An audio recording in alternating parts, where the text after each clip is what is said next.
Here we are at the first camp. It's called Roberts Bluff. It's in Missouri. It's on the western side of Missouri, somewhat near Kansas City.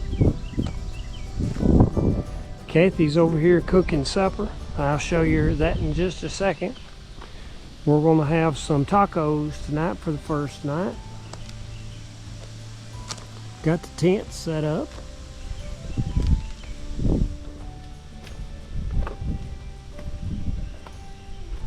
Here's Kathy cooking tacos. Tacos are ready. Tacos are ready. And I'm gonna walk really quick over here and let you see the river. It is very muddy.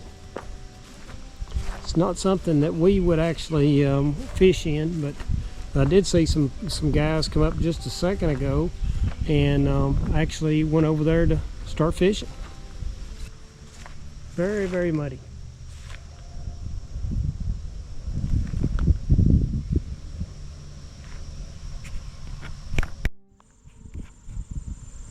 So here's the Roberts Bluff sign. Go over here and get closer to it.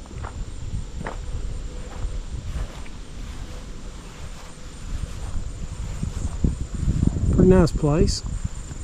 A lot of soybean fields.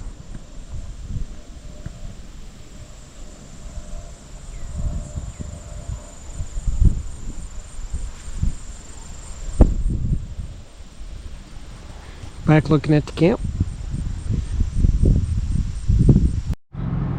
We're out in South Dakota near Chamberlain, and this is the Dignity statue I'm walking up to.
There's a nice overlook looking out and toward the western part of South Dakota.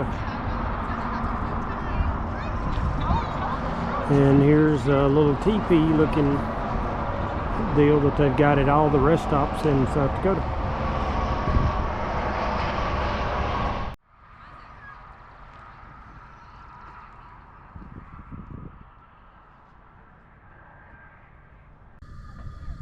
So we're at Briar Lake in South Dakota.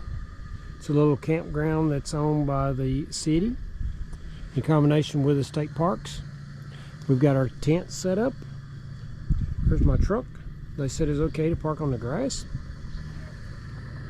Some people are out there tubing in the lake. Lake's not very big, but it's nice. You can sort of see a good look of it over here.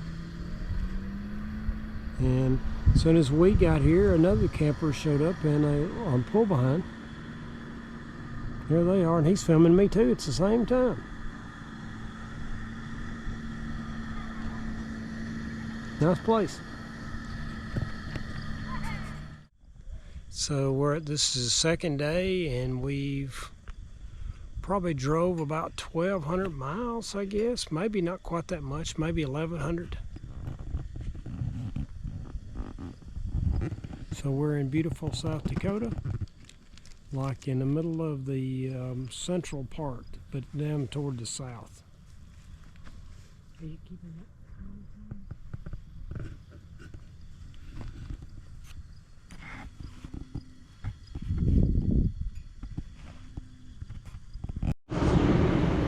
We stopped at a little pull off on the side of the road. It's part of the National Grasslands, and this is supposed to be an overlook. And we're currently in South Dakota in toward the western side. So there's a lot of this. We're getting really close to the Badlands.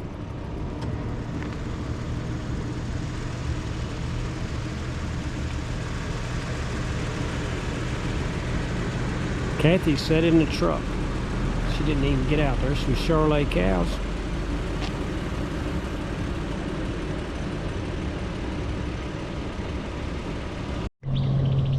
We're in Hardin, Montana, at a local KOA, so Kathy could get her a shower. We stayed in one of these little spots right next to the highway. There's some sort of industrial complex going on right across the road. And also there is irrigation going on in the ditch line right next to us. So we got to hear this water last night. Couldn't really hear it too well.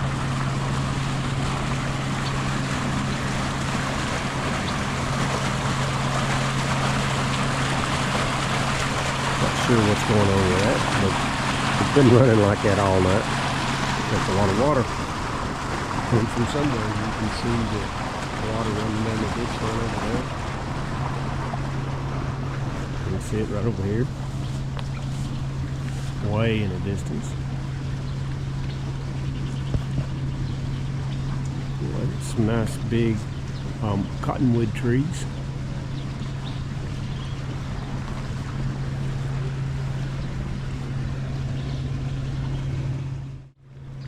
Anyway, we're right on the edge of this KOA. Our next door neighbors were some motorcycle folks. Didn't really get to talk to them. Anyway, we had a pretty restful night in the tent.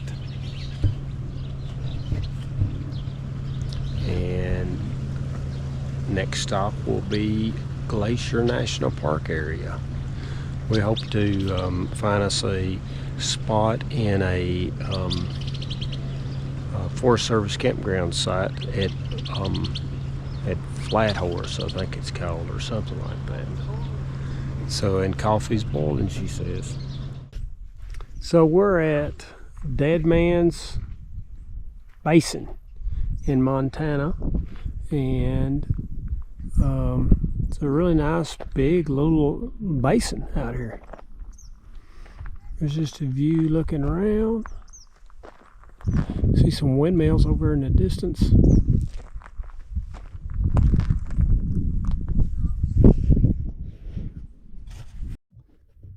Here's some willow trees, a little bit different variety than what we have at home.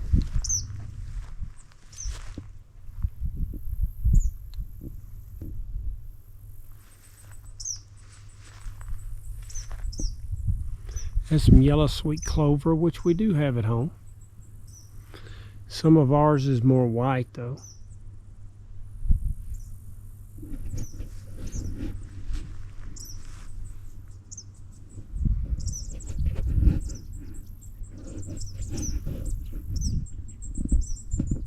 So here's one campsite that you can use. It is a pay site.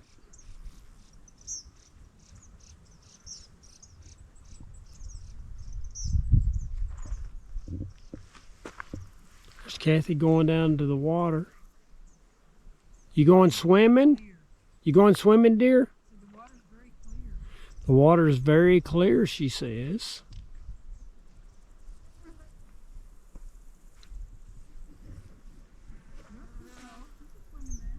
She says you could swim in this.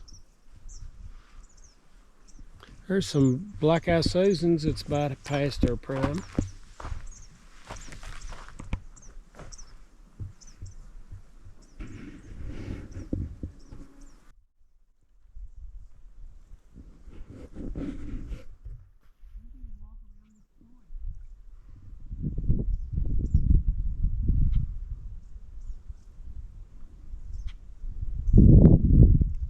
Lake is pretty large.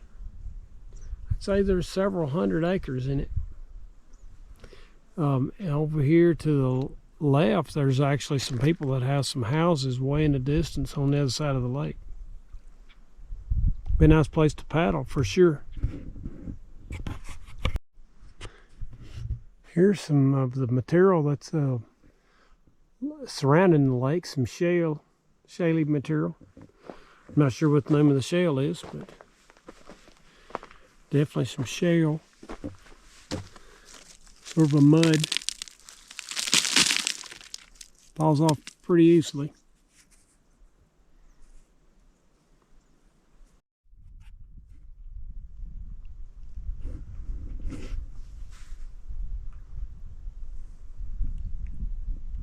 Pretty lake, no boats. Of course, it is Tuesday.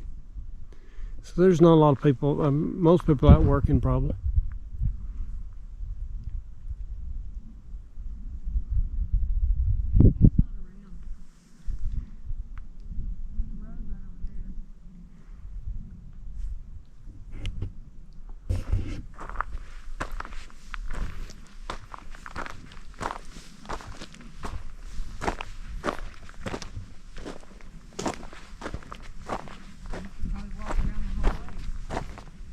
You could probably walk around the whole lake.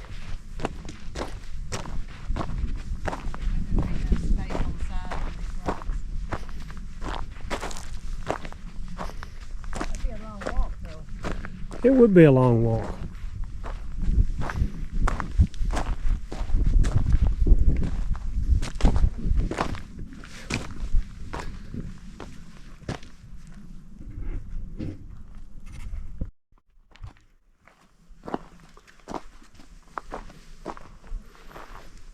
Wow. Looks like a piece of quartz or something. I believe it is. Not white match, does it? This has something. Like a little fossil or something. Mm-hmm. Pretty cool.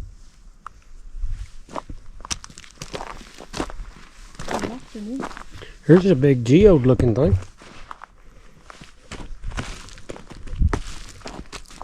Mm-hmm. I think there's one down there. I bet it is. How heavy is it? Pick it up. Very. Well, it's not a geode. Geodes are light. Yeah, they're hollow on the inside. It's very heavy.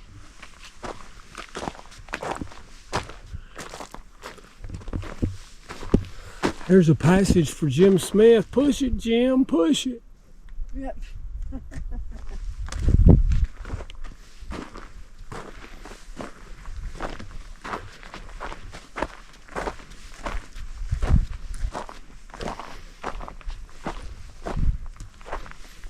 The inside of one of those rocks, I guess. Yeah, probably so. There's another one right over Very there. heavy. There's another one right here. See, a big one. Mm-hmm. It's more flat. That stuff just falls right off.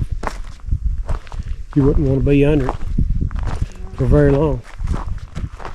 See, this big piece right here is getting ready to tumble.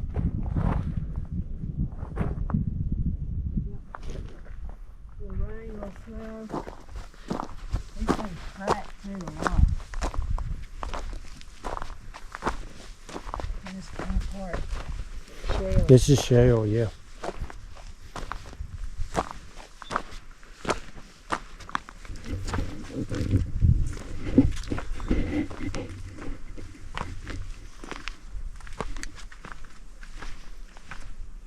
It's awful sunny out here, isn't it? Got my table towel on.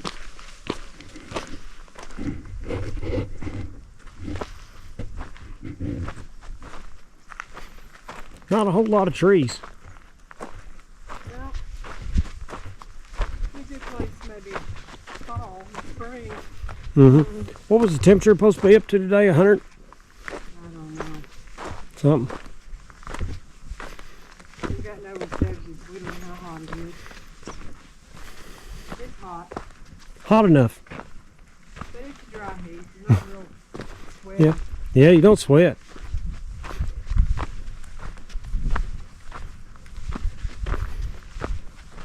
I'd like to know what this plant is. Birds seem to like to hide in it. I should know what it is, but I can't place it. Right here it seems to have flowers on it. Oh, that's It's a like the same plant. no. It's not the same plant. It sure looks a lot like it. Yeah, but that ain't. That's a Same type of leaf. black eye Susan Same type of leaf, but not of some sort. a little rougher. Yeah. This one's a little smoother. At the top. Shinier leaf. So we're at the Chewing Black Bones campground. It's owned by the Blackfeet tribe in Montana. And I'm going to pan around so you can start seeing stuff. So here's a little lake. Pretty nice.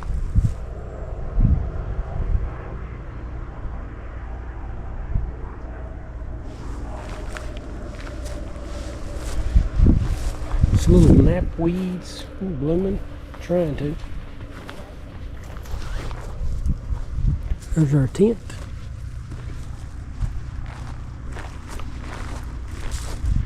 Can see some mountains in the background.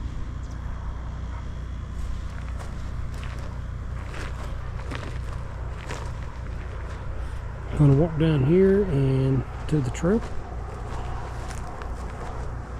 This is some sort of USGS station. Some wildflowers. That's called fireweed, that real pretty lavender one.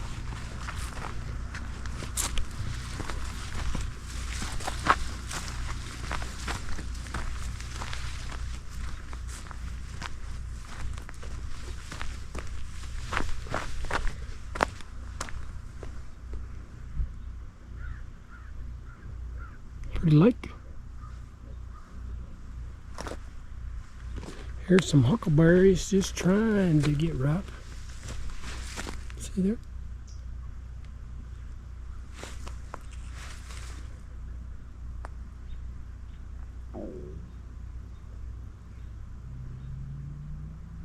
Hadn't spotted any wildlife yet.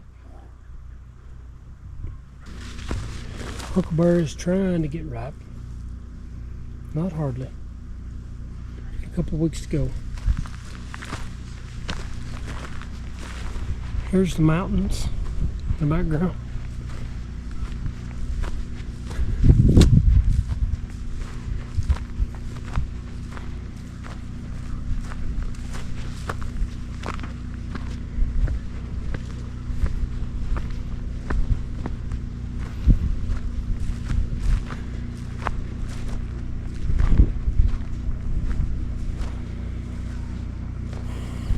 There you go. So this is where we're spending the night tonight.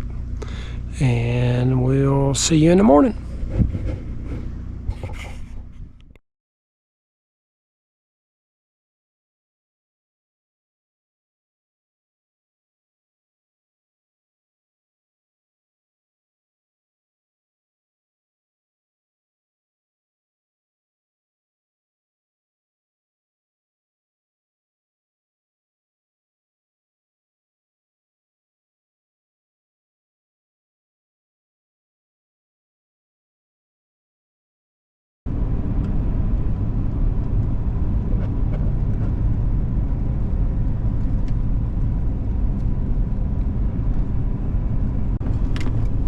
Pull over so she can pan a little bit.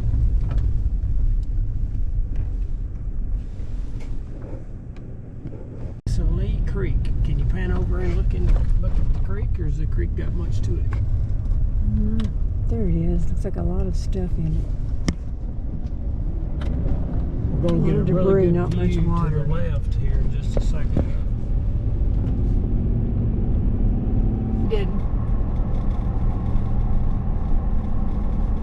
He asked lots of questions, but we answered them all. And anyway, no big deal. So he wanted to make sure we didn't have any guns. Asked us about it twice if we had that. So nope. And I guess he finally believed us.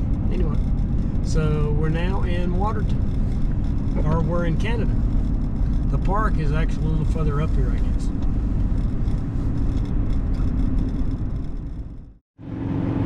So we're here at Welcome to Alberta, and right outside the national park, or we're actually right in the park.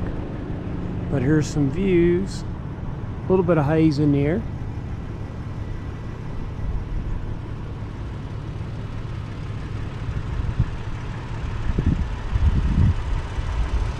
There's Kathy in the truck. So we're getting ready to head in more.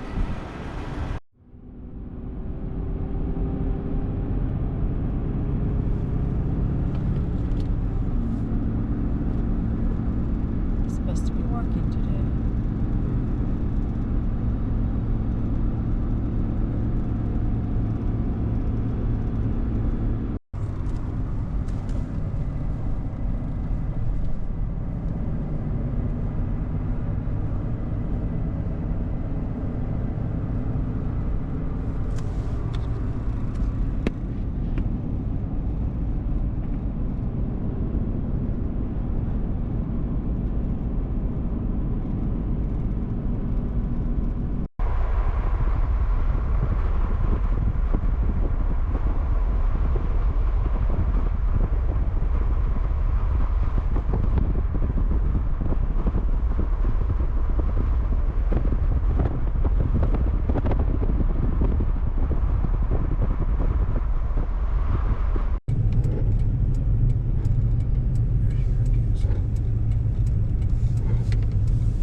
So we're at a nice overlook, looking over the mountains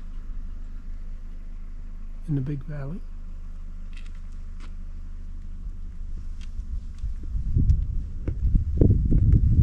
And this sign talks about the different spots.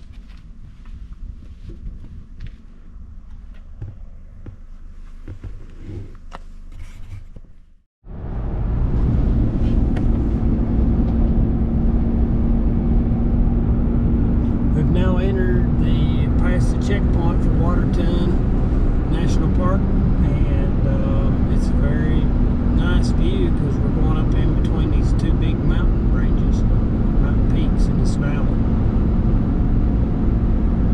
It's pretty hazy from the smoke, but can't have everything. Still a beautiful day. It's going to be nice and sunny, not supposed to be too hot. Right now it's 77 degrees. Kathy's doing the filming and I'm doing the driving. It costs $22 to enter the park for the day.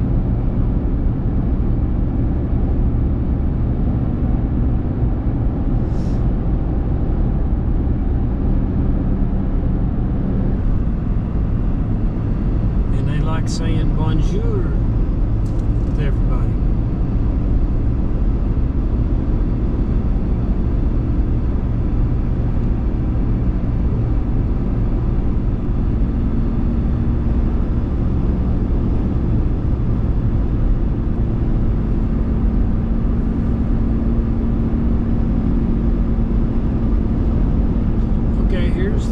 Coming up is that inn, Prince of Wales Inn. I see it. That's what I had put in the phone, so that's the end. Red Rock, Crandall, and Canyon.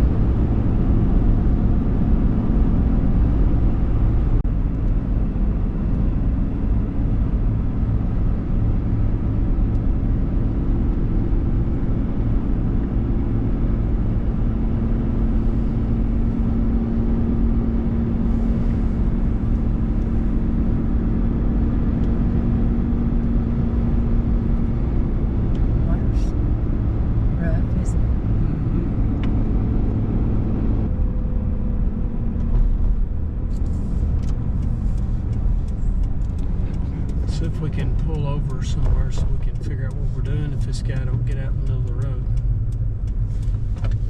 Getting bug spray out. Absolutely no parking. At the Prince of Wales Hotel outside of Waterton. See how tall it is. Surrounded by mountains.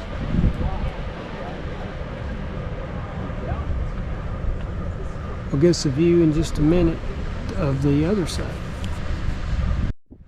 Here's the other side and the parking lot.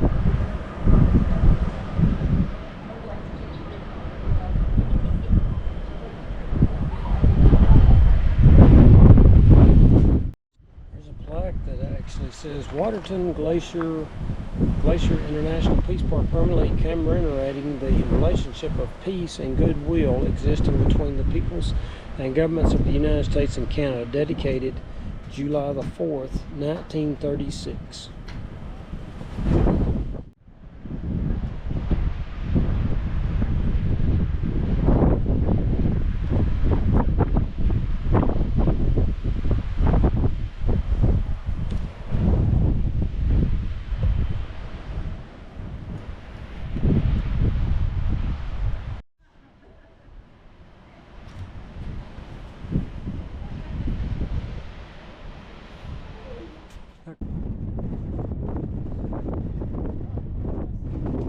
Very windy.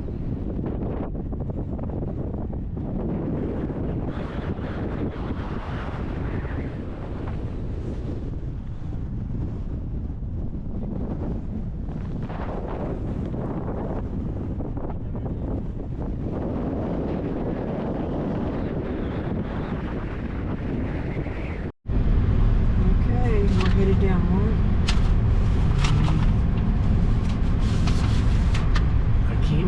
Akima Parkway. There was a trail just then that went off to the right.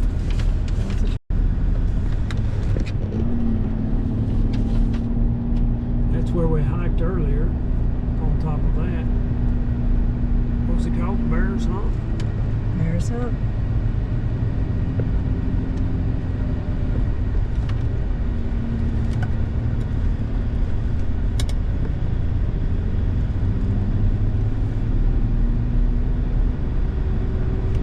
Watch for fallen rock.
fish my feet off.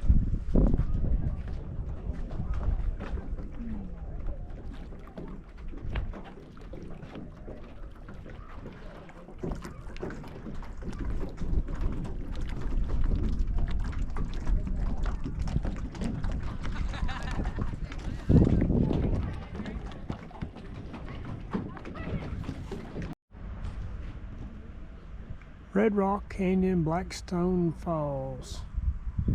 You are here.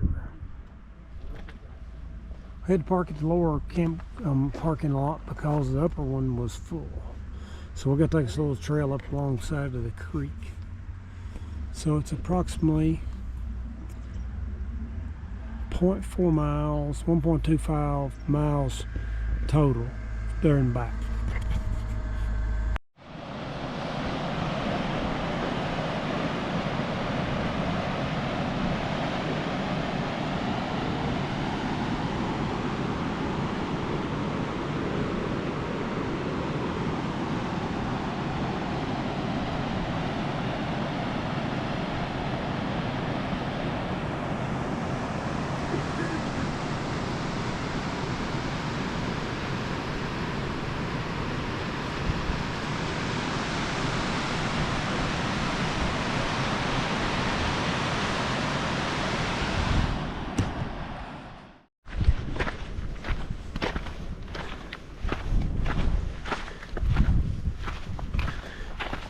Just hiking down the trail from the falls.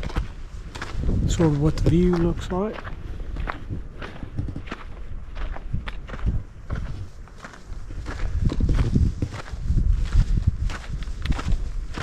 There's some pretty yellow flowers. I think there's some sort of wild mustard. At least that's what I think they would be at home.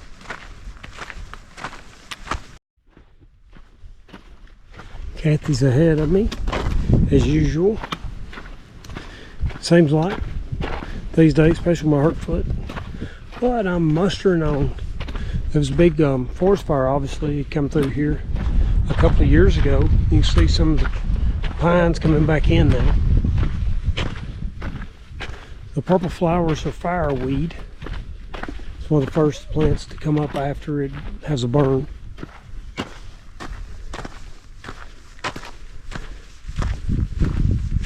There's some pretty blue flowers. I hadn't figured out what they are. I think they're some sort of ginseng. It's a white flower. Pretty yellow ones over here. Okay, it's different plants. Oh, I had bear grass here if something's eating. Here's some Indian paintbrush Kathy's taking a picture of. Another little clump up there.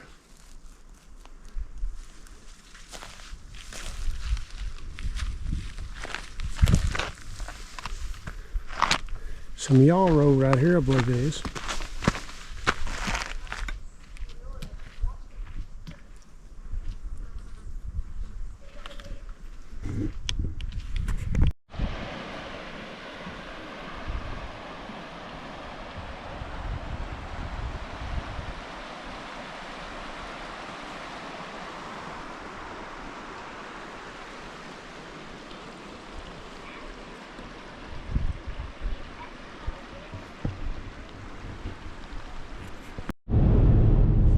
Okay, we're on the Rising Sun Road. We just checked out our hotel for tonight.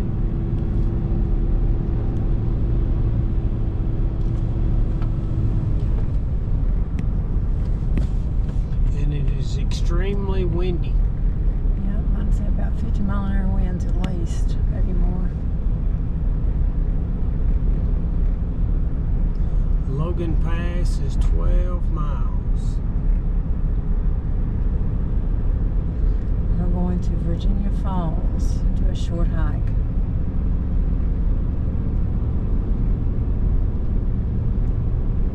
There's the lake. No kayaks out on the lake today, I don't think. It's a little rough.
Go ahead and turn it off, I guess.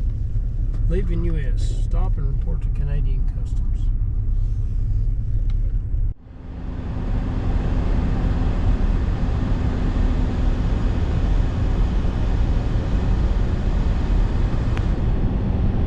Some glaciers up there on top.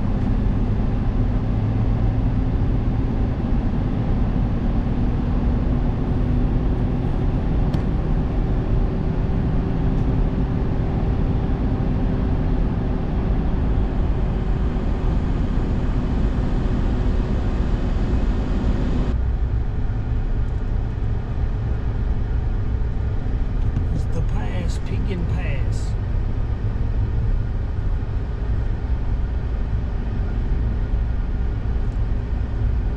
See the creek?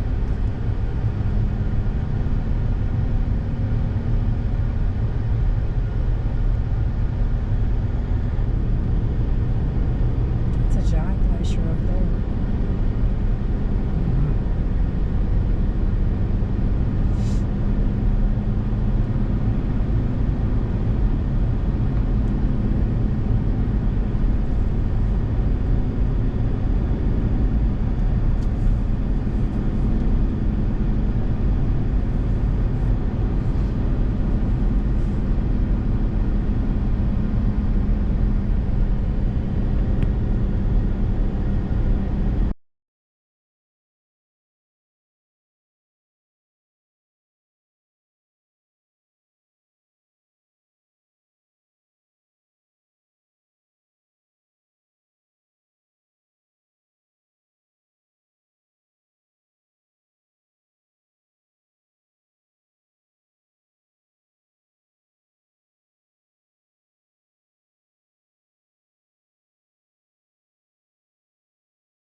On the Hidden Lake Trail and Glacier there at Logan's Pass. Just doing a 360 here. I spotted some mountain goats. Forgot to get the GoPro out.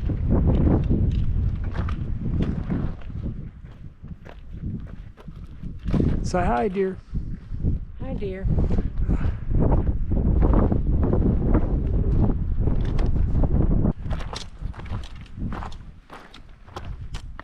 Rocks are very colorful even in the trail.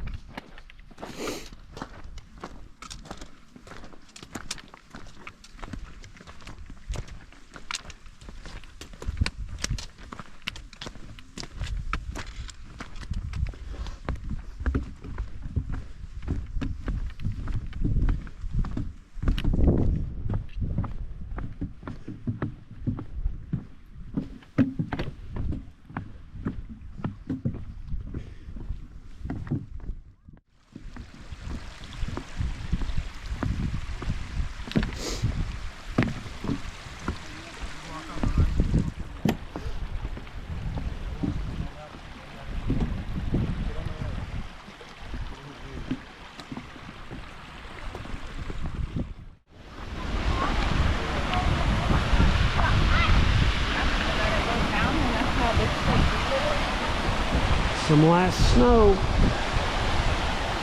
It's about out of here. Don't let it fall off.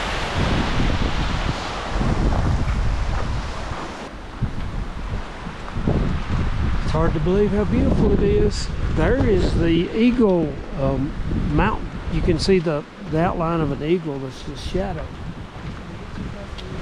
See the eagle? It's the shadow of an eagle right over there. See it?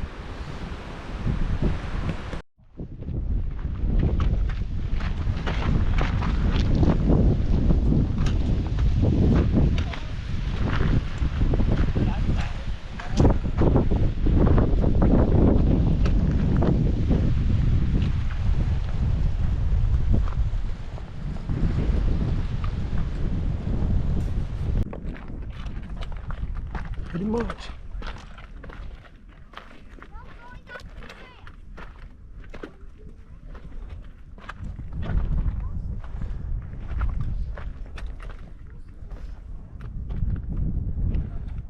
Oops.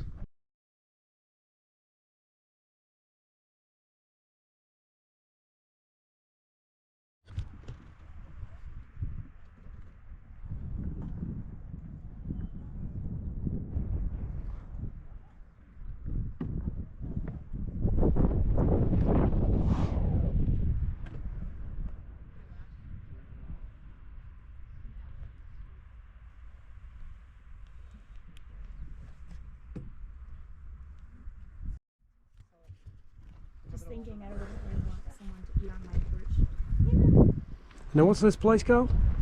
This is Numa Lookout. Numa? Numa. Numa. N-U-M-A. Is that like an Indian word, you think? Probably. I think Yeah. so. A lot of, Yeah, which is really cool. it is. We just know plants. Oh, really? See, and so that was always my big hobby was botany. Yeah. Yeah, in Tennessee. But I've wondered if some of the plants as I come up here what they were. Mm-hmm. You see all the huckleberries on the way? I did. Oh, there he is. Do y'all have Solomon seal, false Solomon seal? Yep. Yeah, we do. I thought, man, we got that at home. I know. You know? It's funny how things, Yeah. and like I did Yeah. a field season in northern Minnesota, Oh yeah. and there's so much crossover. Wow. Where'd What? you say you were from again? Tennessee. Tennessee. Yeah, home of the Smokies. I know I should. Come lick my face. I was like covered in salt. I can give you a kiss. And I'm like, I have to use my energy to kill you guys. So eat just right here. He definitely is wanting Yeah. something, isn't he? Yeah. Oh yeah. He's waiting. Drop a crumb. Stuff on this side. Do any of you beautiful people have electrolytes? Electrolytes. I have a couple sips left. This is electrolytes. I drink Even this. just one sip. Yeah, you can have more than so. Hey, buddy.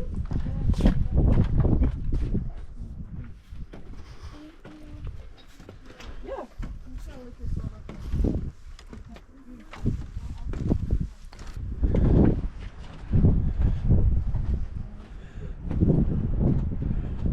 Go, yeah, I'm sorry. Here, you can have the rest of this. Where are you coming from? Just started at Bowman. Oh, you gonna keep or going back down or? Yeah, I'll head back down Yeah. about halfway and then drop down to Akatola Lake. Oh yeah, I've seen that. Yeah. Yeah, so I'm gonna try to bushwhack half a mile down the steep. Good luck, man. Good luck. Yeah, Good yeah, luck. It's gonna be rough. But Have you caught anything? not yet. I seen you No. get. You must be packing a raft or something. I do have a raft. Wow, yeah. good for you, Yeah, dude. So after I camp out there tonight, I'll head down Akatola Yeah. Creek Trail and then float down the North Fork. Oh wow, how awesome is that? Yeah, so Good luck. I am. Thanks.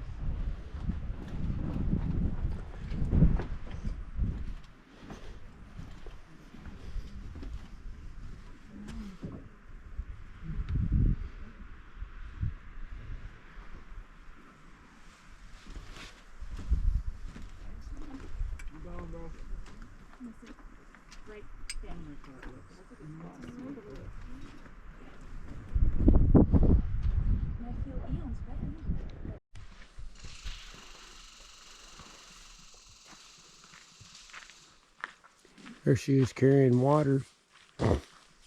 This is our camp at Bowman Lake. Been here for 2 nights. It's been a little cooler than I thought it would be. There's our little toilet. We got really close to the toilet. That was a good thing.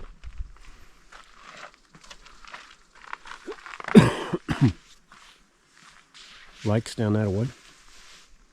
Lots of nice big trees. And so our next place we're going to is Kitna Lake, which is just up the road, but you have to go down like 10 miles down a dirt road and then turn back and do another 10 miles down a dirt road. So signing off for now, and this is, what day is this, dear? Sunday or Saturday? Huh? Sunday. Sunday. So signing off. Bye. There goes fishing. Hopefully he'll catch something while I'm filming this. There's the bobber going down the river at the end of the lake. I said he caught several today. Only one big one and it got away. The rest of them were small. We're standing at the Yak River, Cascadia, and looking at the little waterfall here. It's going down a steep canyon.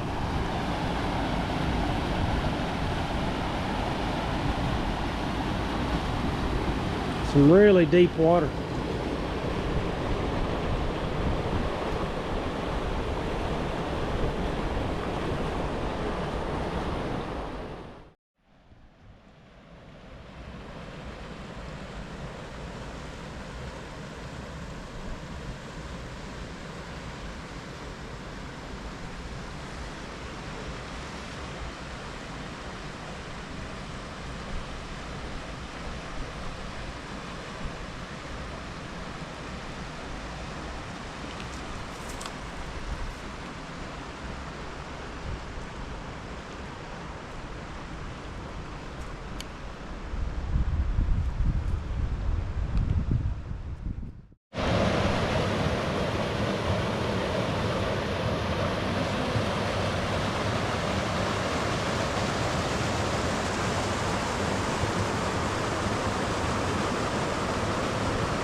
Some service berries getting ripe.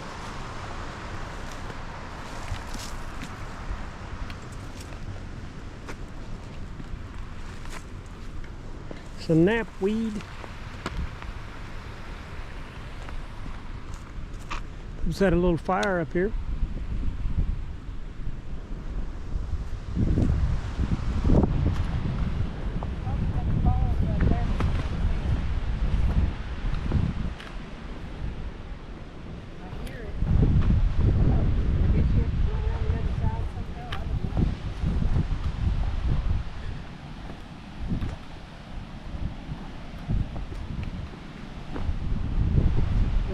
Here, there, and it's way down there over there, so it has to be a falls right there. It's a lot further down.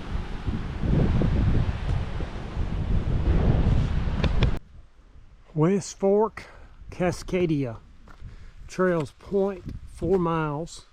We went out the trail and then we came back along the road and met a border patrol agent who's checking out for people crossing the border from Canada into the United States.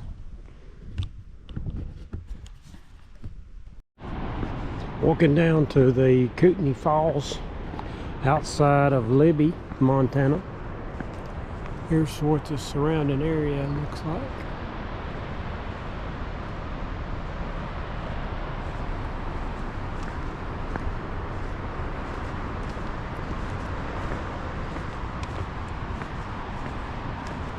Falls and Bridge, Viewpoint, Trailhead.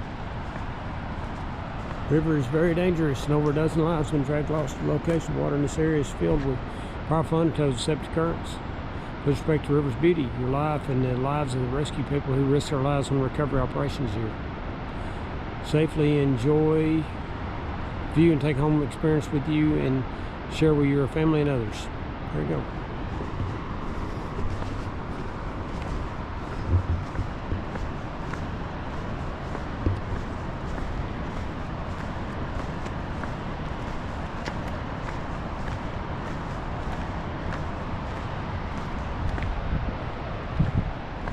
Beautiful day. The rain's all moved out, but it's going to get hot. Supposed to be up to really close to 100 today.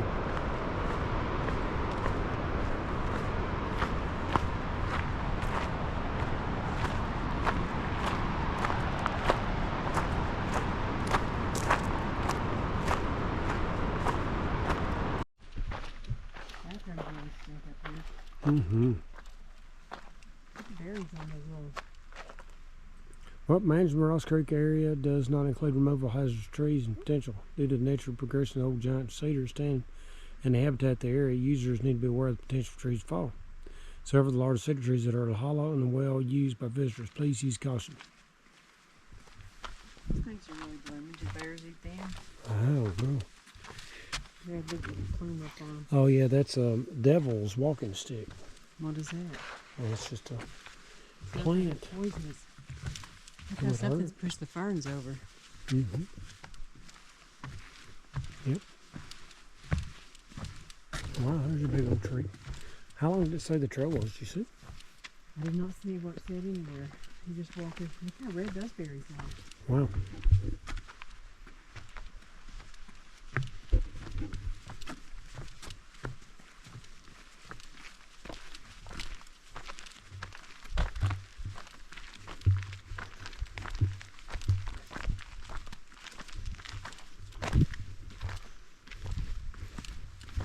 Nice and cool up here.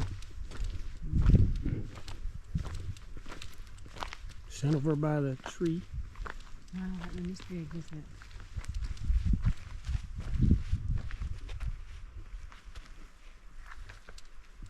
Can you see? Yeah, I can see you.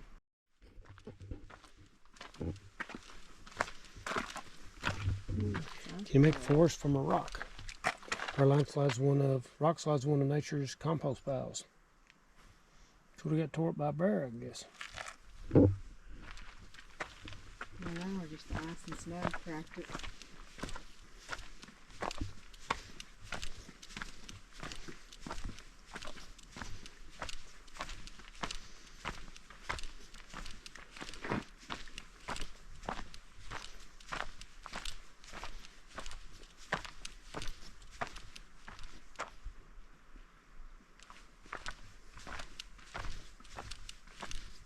That one so far is the biggest one, ain't it?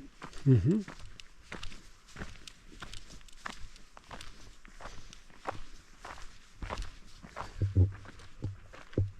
There's a big one up there.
Lumpy.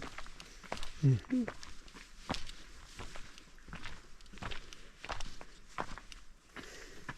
Excuse me, but have we met? Tern ancient cedars dominate the shady grove, but near you are 3 other residents of Ross Creek that may want to meet. Look for difference in their needles. Engelmann spruce, grand fir, and western white pine.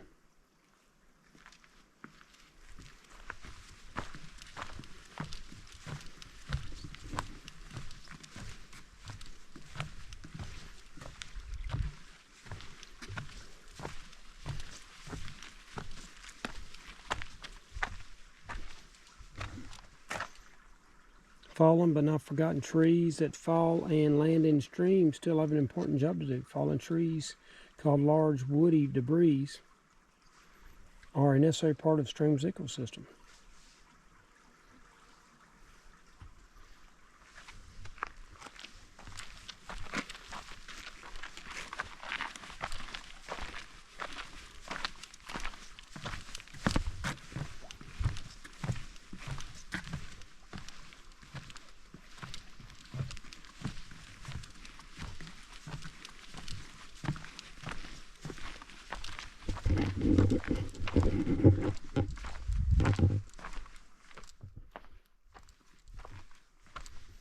Lots of stuff. Ooh, this one's dead. Very hollow.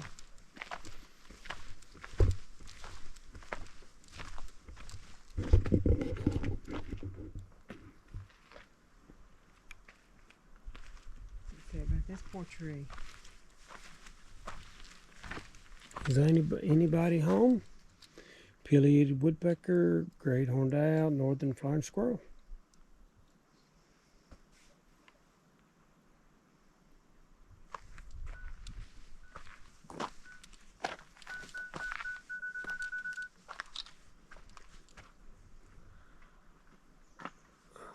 Big old tree.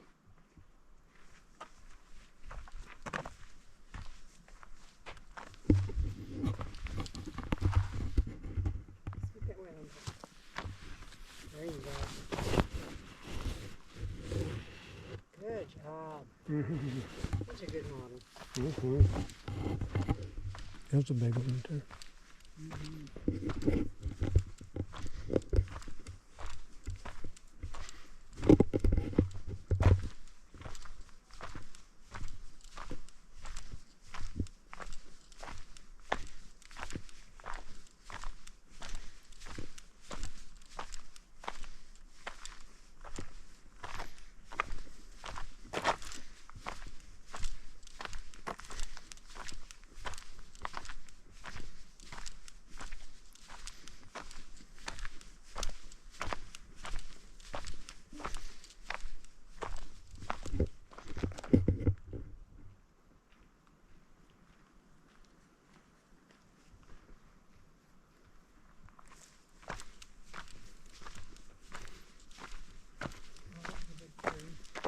Mm-hmm.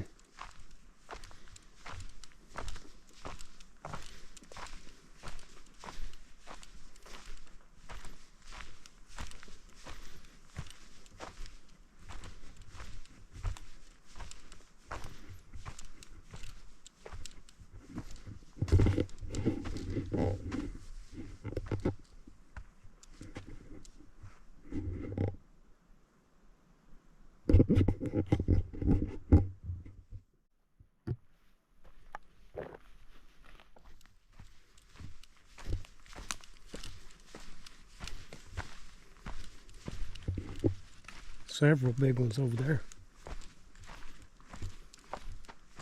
That's another dead one. There's these over here aren't. Over there. Wow. Those are huge. Go over and stand by them so I can get you on the film.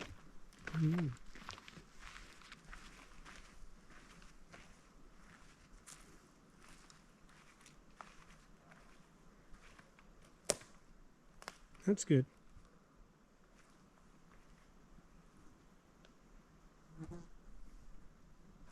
Maybe. Yeah.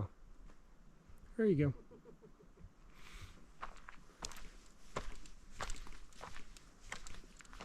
That one's huge. That one's still alive.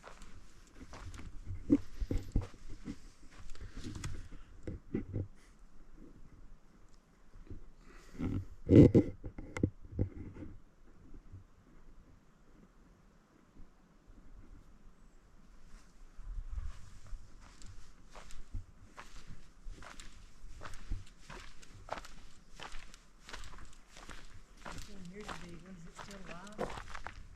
Yeah.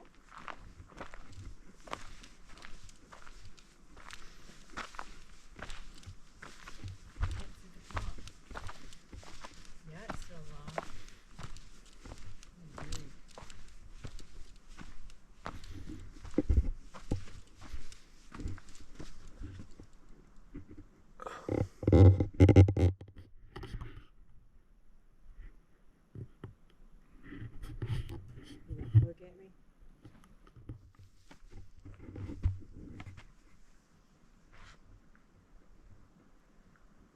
You want to look at me? Thank you. Thank you. Oh, whatever you guys want to do. I just thought it's getting late and we need to eat dinner and we need to stop at the grocery store.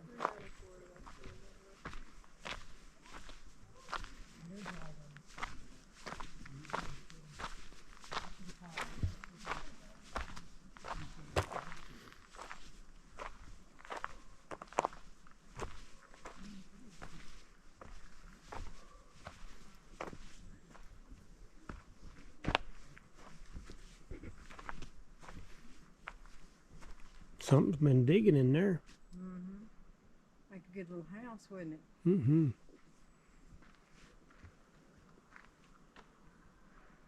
She's walking that way. You reckon that's the way the trail goes? Mm-hmm. I heard them say something about you could go around that way and it make a loop. You just meanders around all the trees. Mm-hmm. There's the big one. Mm-hmm.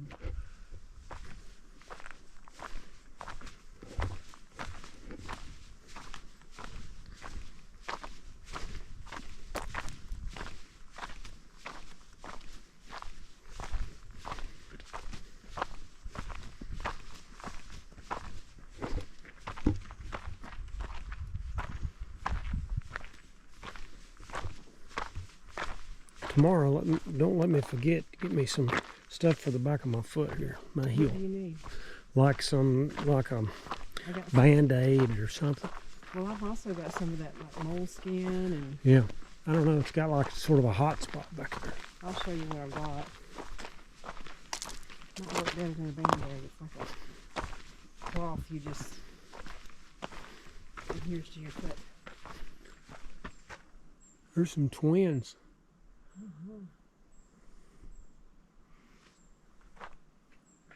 You get a picture in the middle of the twins. Anybody home?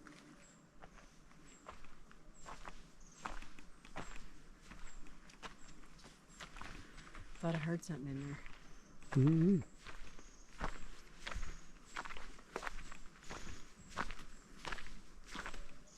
I hear an owl holler. Or something blowing on. I'm gonna take a picture when I meet it. Even though it is devil's whatever. Devil's walking stick.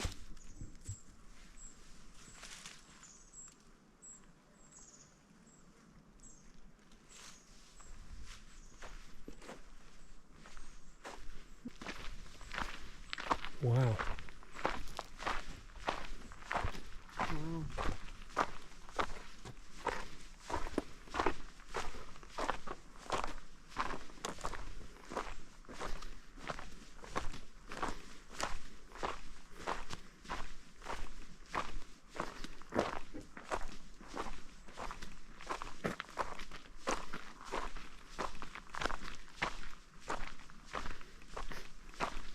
This smells recent.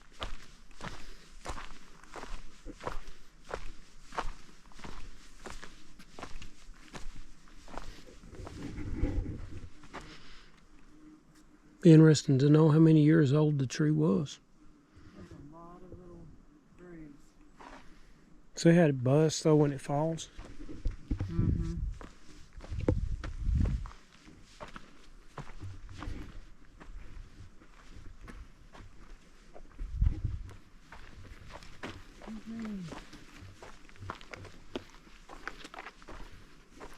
Look where the porcupine's been chewing. Look at what that is. Mm-hmm.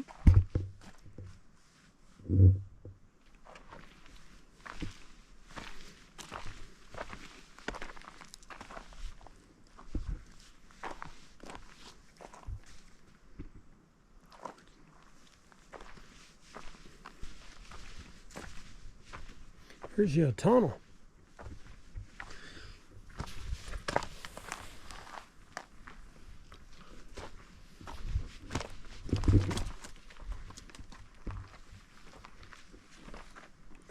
What a massive log.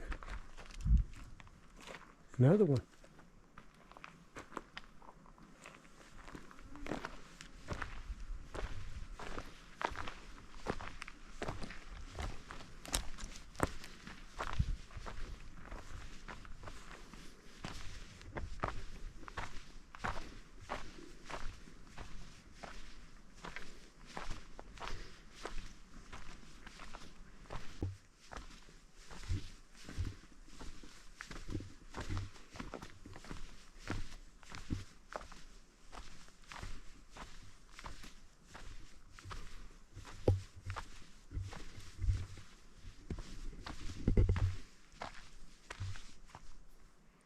Devil's Club.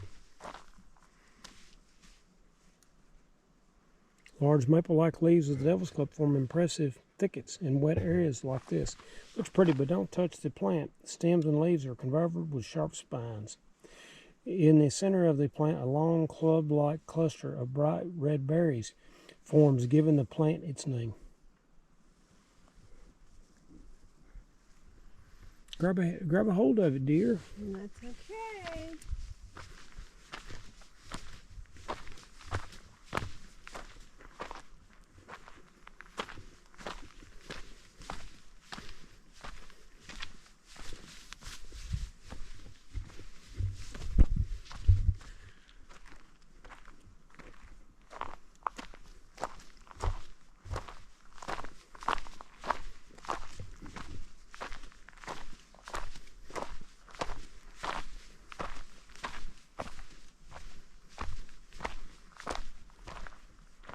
Twins.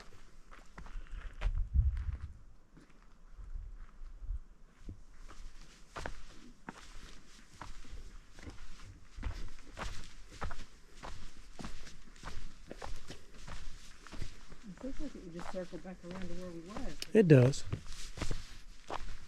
We're going that direction. This is supposed to make a loop, so we're going to try to see if we can figure out the loop. Massive trees on the way.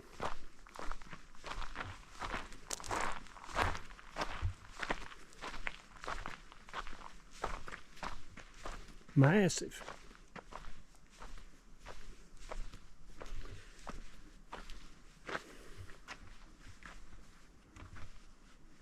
Don't you want to stay up there, dear? Sit in the middle? I ain't sitting all the way up there, but I couldn't climb that high. It's a massive tree. Yeah. Trees. Mm-hmm.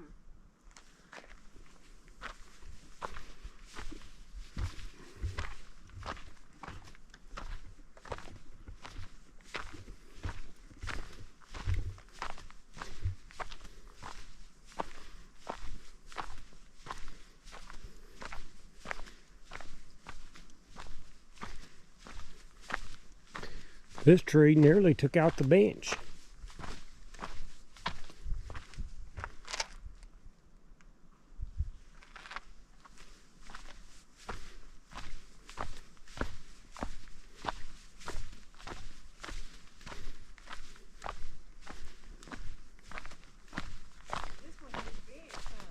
It sure did.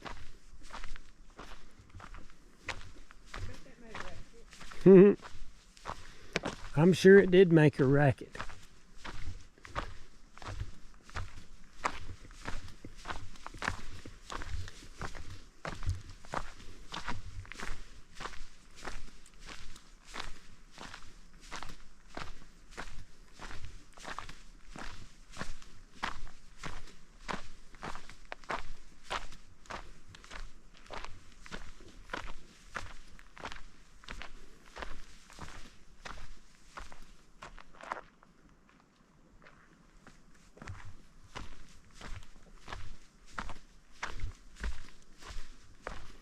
Massive trees.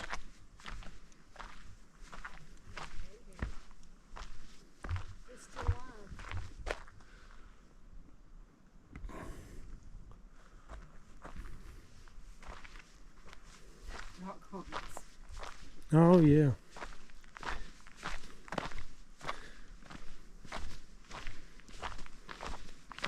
Knock them over, dear. It's too many. Yeah, they enjoy doing it.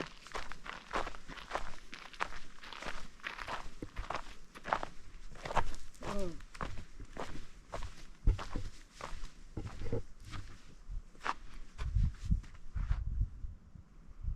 Somebody got creative that far one over there. It's got little on the bottom and bigger on the top. Looks like from here. No, I guess maybe it's just the way it's looking. Weird looking. Several of them. Mm-hmm. Everywhere.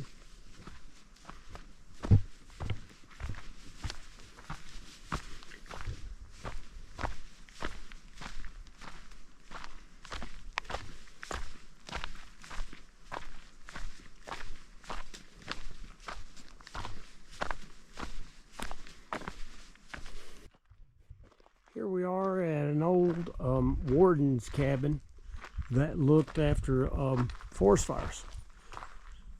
And this was built for the town of Garnet, which is an old ghost town that we're getting ready to go see up in Montana.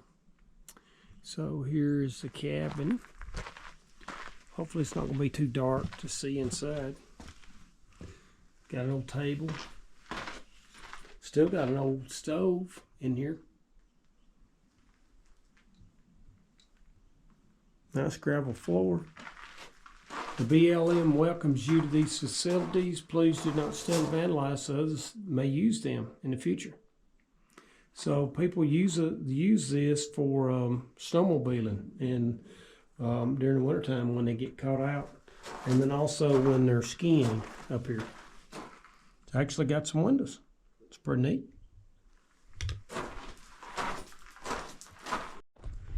We're at the Garnet mine area. It's Ghost Town. And it's got a Sierra Mine Interpretive Trail. So it says Garnet resists stereotyping as a gunslinger boomtown. That reputation belongs to nearby Beartown, settled by placer miners 30 years earlier.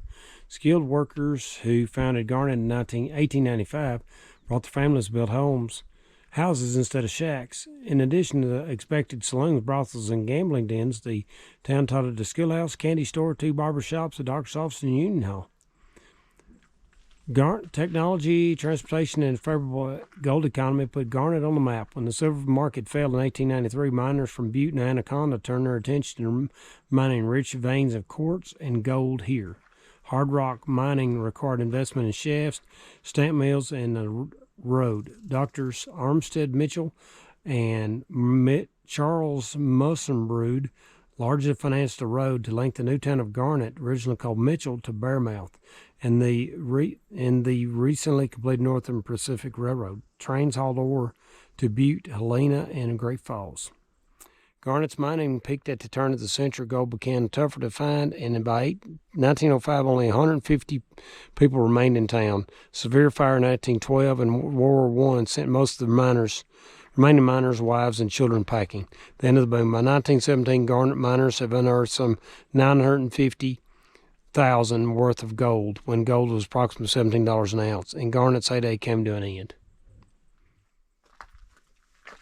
This shows a little bit about the ghost town and what it looked like. So 1865, Civil War. 1886, first quartz lode mining in Garnet Town, Garnet Mountains. Right before Montana became a state. Garnet was founded in 1895. Garnet lode mining claim donated to BLM by Davies heirs. Preservation of Garnet began in 1972.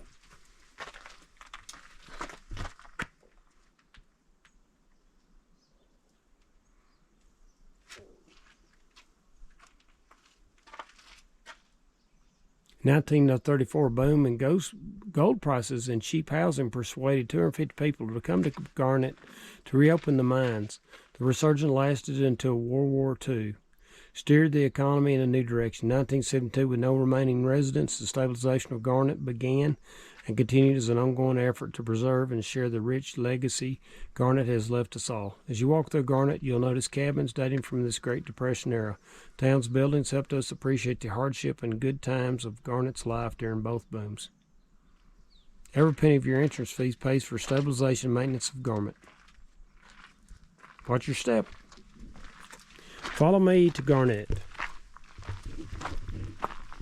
So we're going to walk down this nice little trail in the pines. Lots of little nice picnic tables.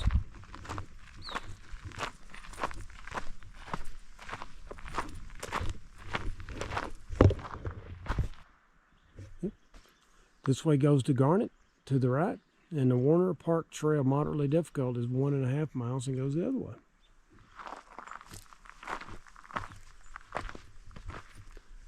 Preserving our heritage, reducing fuels for fire. Anderson Hill Fire, 2021. Dead pines killed by this mountain pine beetle not only threaten the entire forest by spreading the infection, but also providing immediate fuel for forest fires. Garnett Town will undergo changes in attempts to preserve the historic site. In over years plus since Garnett's founded, the surrounding vegetation has become overgrown. This, combined with the amount of wood that is dying, dead, or already down, has created a dangerous fuel load in the forest. Though wildfire is an important element in forest ecosystem health, the threat to Garnet from fire, in addition to disease and pine beetle epidemic, have made it necessary to jump into action. By using carefully planned logging techniques, public and private landowners have joined efforts to limit the disturbance to the land while reducing the fuel load. This continued effort is to help protect Garnet for future generations. To aid in restoring the health of the surrounding forest and better represent what this area looked like during this time. Compare this 1932 photo of Garnet with the forest around you. Removing hazardous fuels around Garnet will help protect the town from a catastrophic wildfire. Sounds like they're doing some work on the town of Garnet right now, and with a one of those little compressors and a nail gun. So you can sort of see Garnet in the distance as we walk down this trail.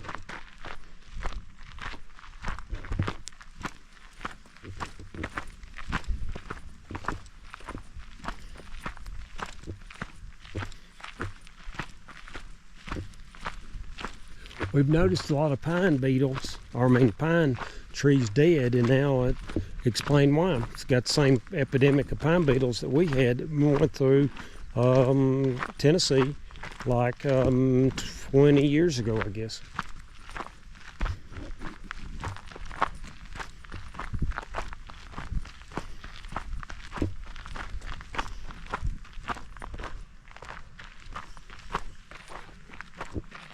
See, these pine beetles pine trees are dying as you look up the tree.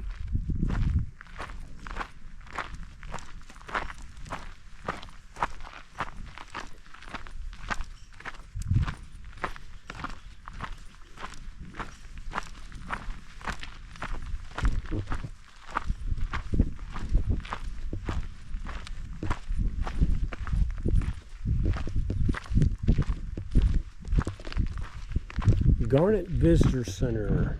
What does that mean? Garnet Ghost Town. Just gives you a little bit of the layout of the ghost town down here on the map.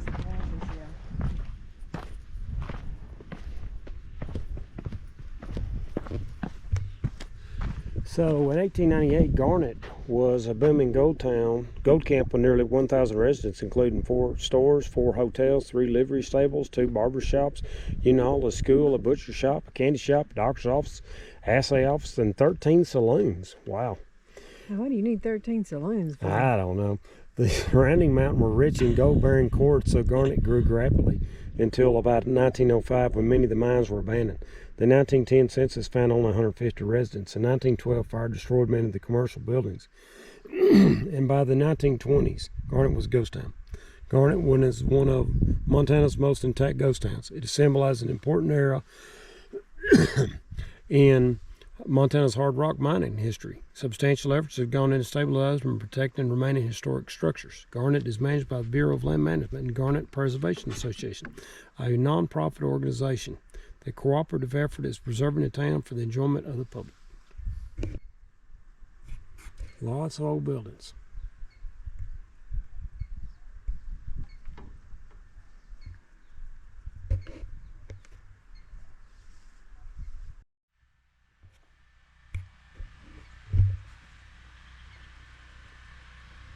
I hear a bird. There they go. People walking up there. Okay.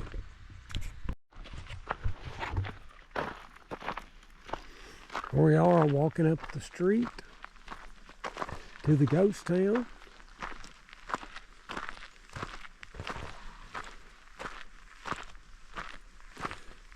Nice looking, comfortable house.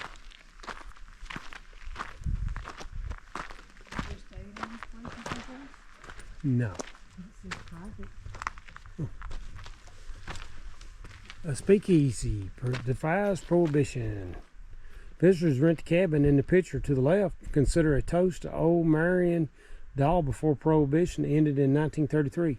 This cabaret known as a speakeasy or underground tavern.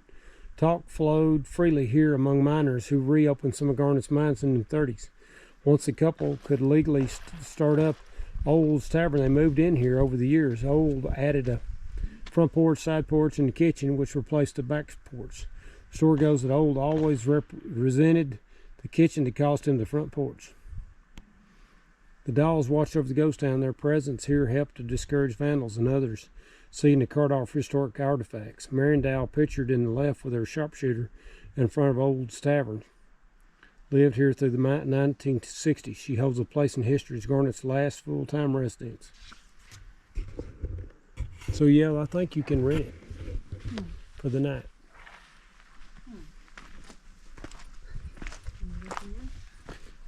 Sure. Can you see in? Somebody's trail mix and stuff in there and books. Trail mix and books.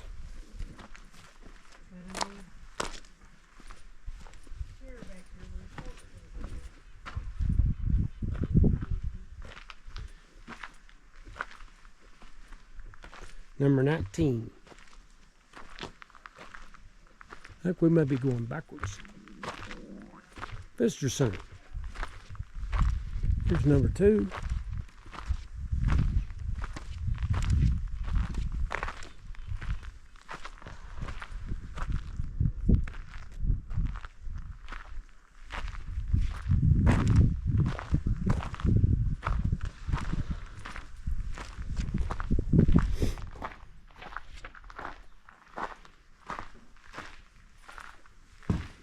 Wow, this is a bar for sure. Work hard, play hard. Saloon converted to home. Close to where you're standing, men played poker. To your left, Kelly stood behind what probably was a carved walnut bar. In the back, miners gathered around the pot-bellied stove on frosty nights. Some people say they still hear the tinkling notes of the player piano. Nice.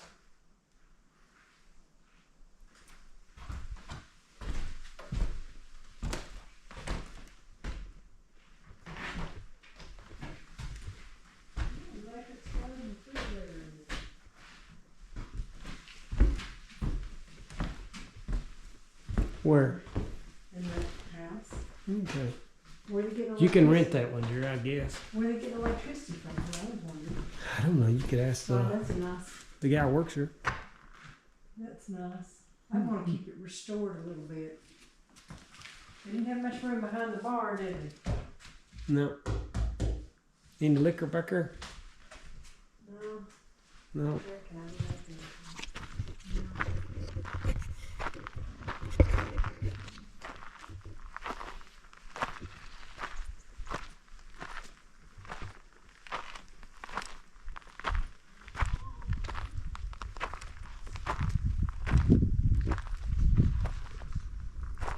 Davy's store.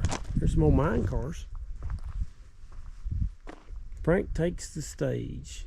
Frank Davy never struck it rich, but his willingness to extend credit helped many a miner from going hungry. From about 1898 until Davy's death in 1947, you could buy life's necessities here. Groceries, blast powder, kerosene lamp, cool school pens, ladies' high button shoes are all under one roof.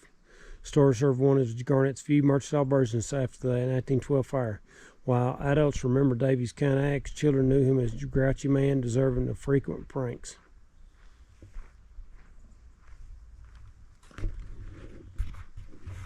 Good morning.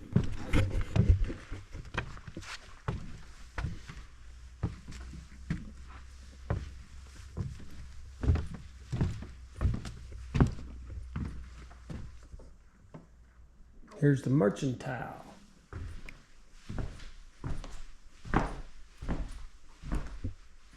That's an old backpack.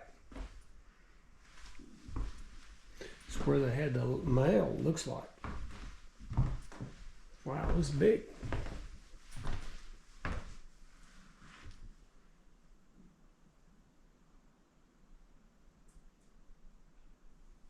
Old wheelbarrow. Don't know what that is. Sled. It's an old sled. You know the snow had to be big here. Wow, there's no wagon or sled. Lots of artifacts. Shoes. Wow. Lots of tools. It's dark in there. See a light.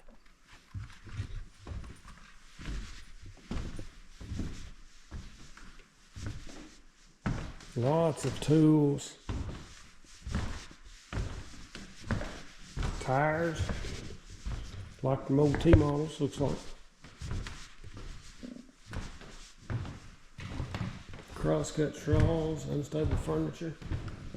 These are like wash deals for washing with a ringer washer. Old bicycle. Sleds, skis. It's awesome. 1906 prices: 1 dozen eggs, 30 cents. 1 pound of butter, 30 cents. 1 can of salmon, 20 cents. Can of milk, 10 cents. 1 lamp chimney, 15 cents. Can of coffee, 25 cents. 1 can of oyster, 15 cents. And shaving soap, 10 cents. There's you some bottles.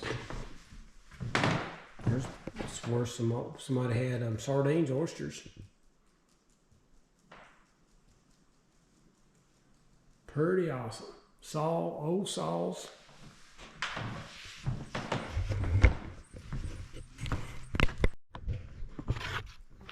Here is the J.K. Wells Hotel. I thought a touch of elegance. Mrs. Well in the wilderness. Mrs. Well believed in luxury. She designed Garnet's finest building as if it would be gracing the streets of Helena. Carved molding, stained glass, printed wallpaper, and chandeliers added frills to a solidly constructed 3-story hotel. The Garnet community celebrated the hotel's opening with 3 nights of music and dancing. As you walk in the front door, envisioning opening wood doors carved with intricate designs that framed stained glass windows, the streets were muddy, but the Wells Hotel was elegant. Where's the staircase? A lover's leap, a quick getaway? This door you see on the second floor of the photo to the right once served as an entry for heavy trunks. Guests hooked their luggage to a rope that runs through a pulley that is steel.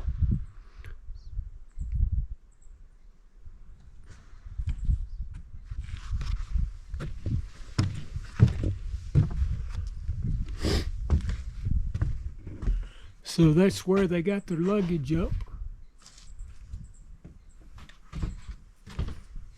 Huh. Wow. Dark in here.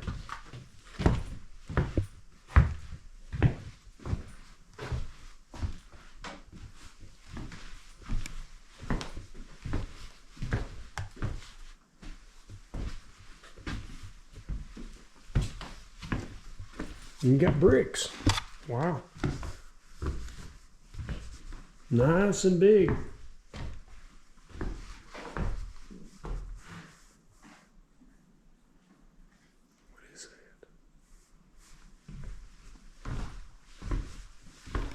Arthur Grant, a descendant of one of the original miners in Garnet, donated the Mary Anderson mining claim to the Garnet Preservation Association Bureau of Land Management. Claim contains many of the remaining downtown commercial buildings, the old jail, the schoolhouse, and the numerous cabins. Generous donation ensures the preservation of the important historic sites. We honor Arthur Grant and his family for their contribution to the restoration and preservation of Garnet Ghost Town. Can you guess what these things are and what they did? That is, turn me over to find out. I have no idea. Baby walker. Wow. What am I? Sieve. Classified minerals. That's a grater of some sort, looks like. Cedar or millet spreader.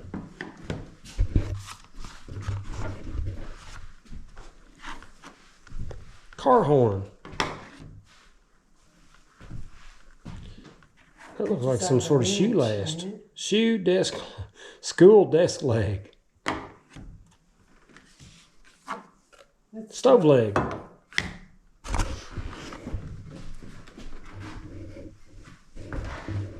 Baby, what have this skinny baby?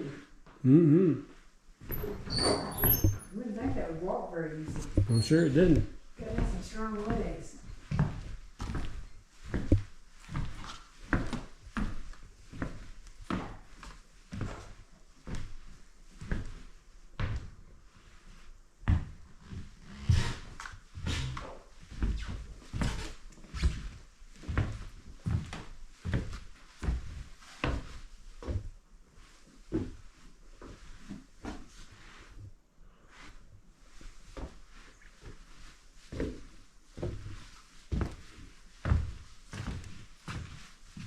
It's a big old stove they cooked on.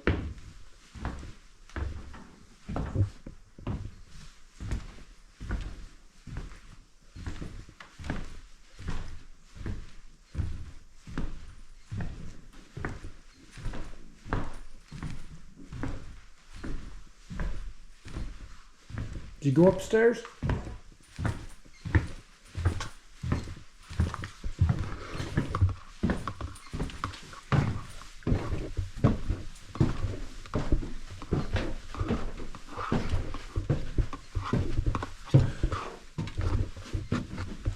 A lot of rooms up here.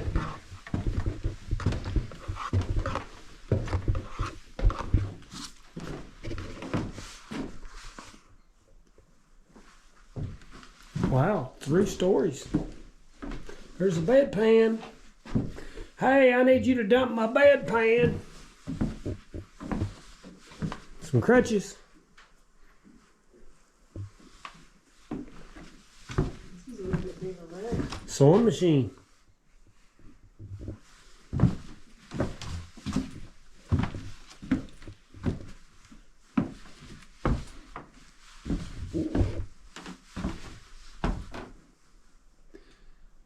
Ghost up here. You can feel them.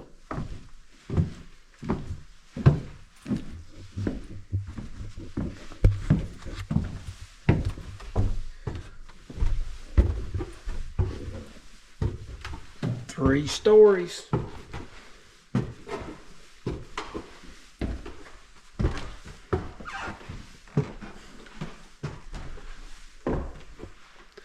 Common quarters. 4 miners walked up the stairs, past private wallpapered rooms and soft beds to the top floor. Thirds have stretched up their bedrolls. The 1x2s that are still nailed floor are all that remain of simple plank walls that separate sections of each man's rented space. The floor was heated only by the warm air that filtered up from the floors below. These simple quarters offer an amenity found nowhere else in Garnet. The miners lay on their backs and gazed at stars shining through the skylights.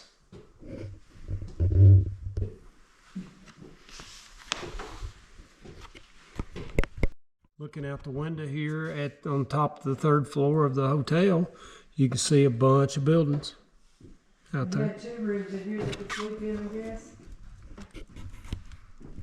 It has a lever. So there's the bellows from the blacksmith shop. Just going to pan around the inside the blacksmith shop. You'll see the roof is really dark from all the soot. Here's an old-timey drill. It actually you can still crank it. It still works.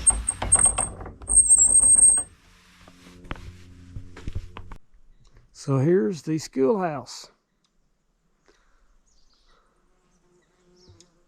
It's a 1 room and it's got 2 outdoor toilets.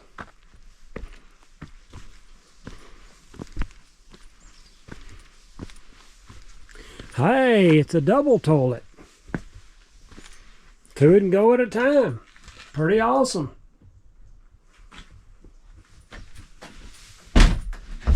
Seems a little bit unstable. It doesn't smell.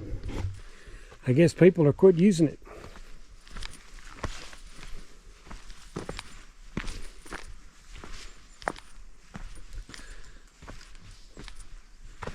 This one sort of got full of stuff.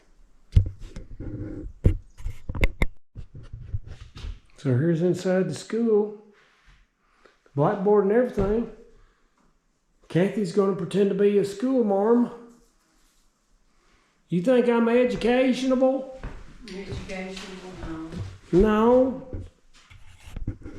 What kind of things you picking up over here? I was looking at the arithmetic book. They got an arithmetic book. Yeah, you Wow. see, here's what your arithmetic looks like.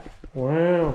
Find the interest of each of the following amounts. That looks hard. $800 times 1 year at 6%. Wow. I don't know if I could do that.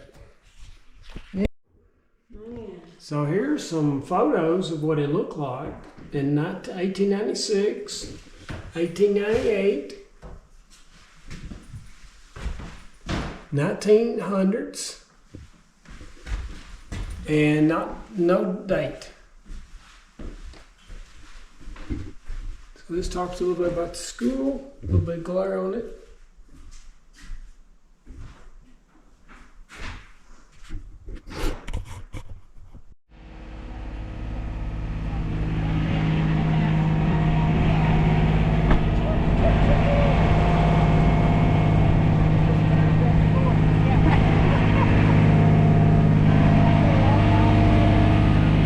Riding the ferry across the Missouri River in Montana. This is your first time your mother's ever rode a ferry. So here comes the little gator. There's some ospreys flying over and some chicks up there maybe in the nest. So here we go. Pretty cool.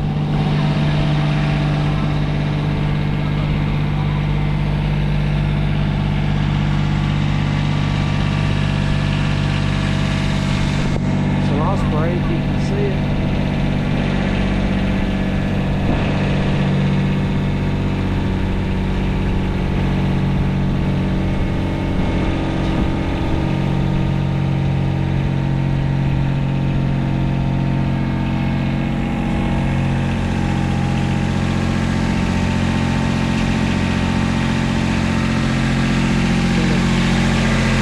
Big old diesel motor running this thing.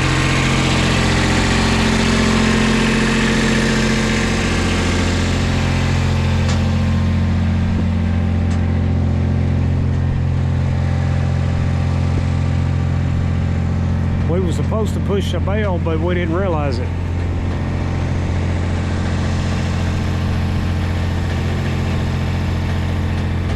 This is called the Virgil Ferry.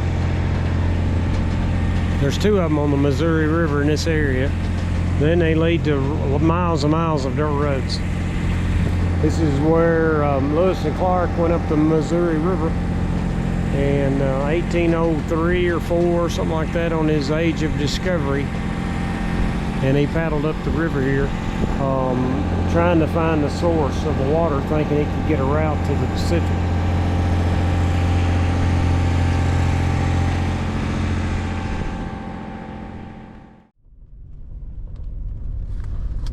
Back toward the ferry.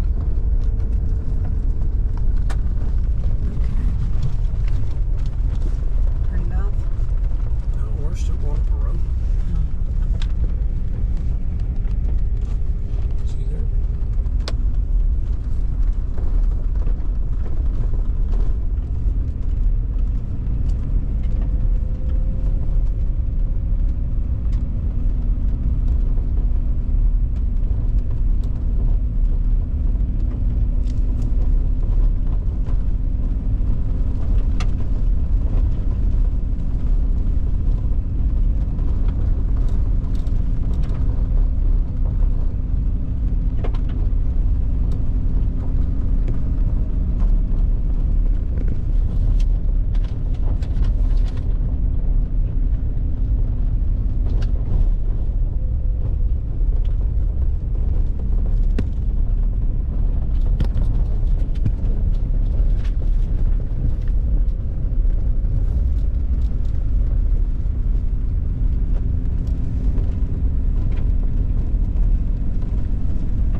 looking back toward the ferry and across the Missouri River area and where we camped.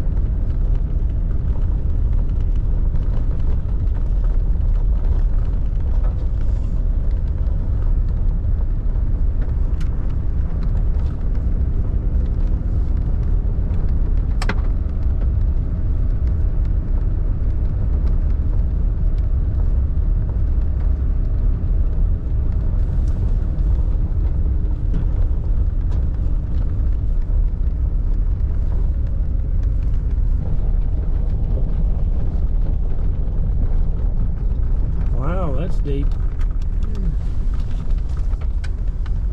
scary.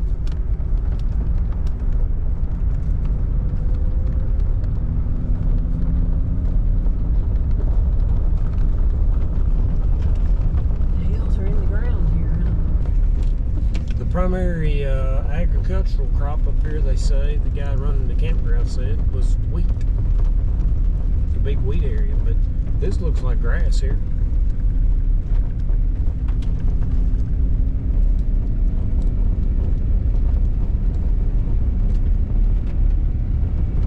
Maybe for hay. And we're heading for the town of Geraldine. Well, that bird took a chance. One little house out here, no trees around it.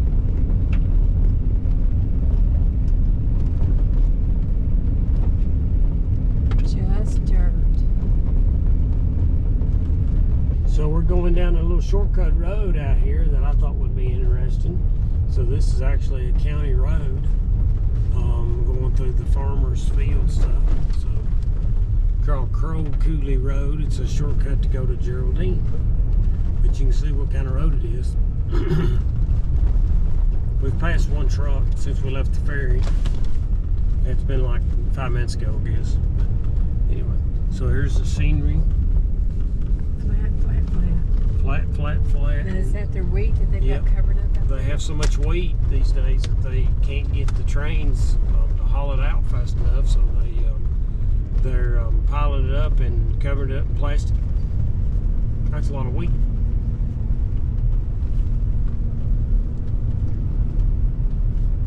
Can't say we got any shortage of wheat. Should be plenty of bread and it should be cheap.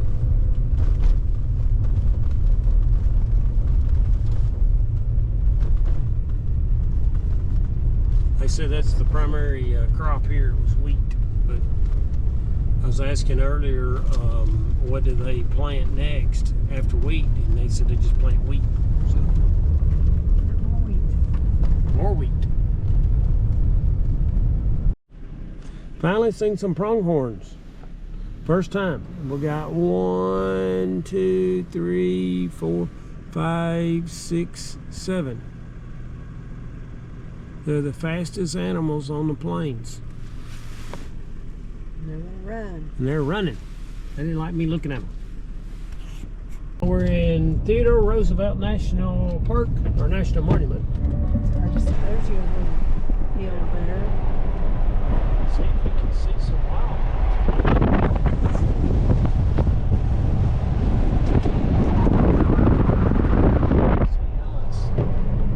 On the way before we actually got into the entrance, we seen 2 bison. And I hadn't seen anything since. We just left the pasture center. Got some really deep ravines and cuts. Some badlands, I guess you'd call it. This park is divided into 2 sections, the north and the south section. We're currently in the north. Supposedly they have bison, prairie dogs, and things like that. Deer, I'm sure. Bighorn sheep, actually, which is surprising. And we're going to see if we can see some of it. So the first place we come to is within 5 miles, which is in the campground, which is where we have caught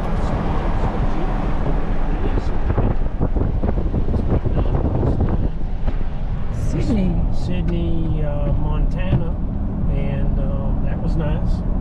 And motel is actually pretty reasonable. So today we drove over to the National Monument. So So here's the Little Missouri River that cuts through the National Monument. And between the National Monument, we have north and south, there's the National Grasslands. So that's why I wanted to come to the north. The river is about out of water. So we could go through the National Grasslands as well, head south. There is quite a few trails here in the wilderness areas.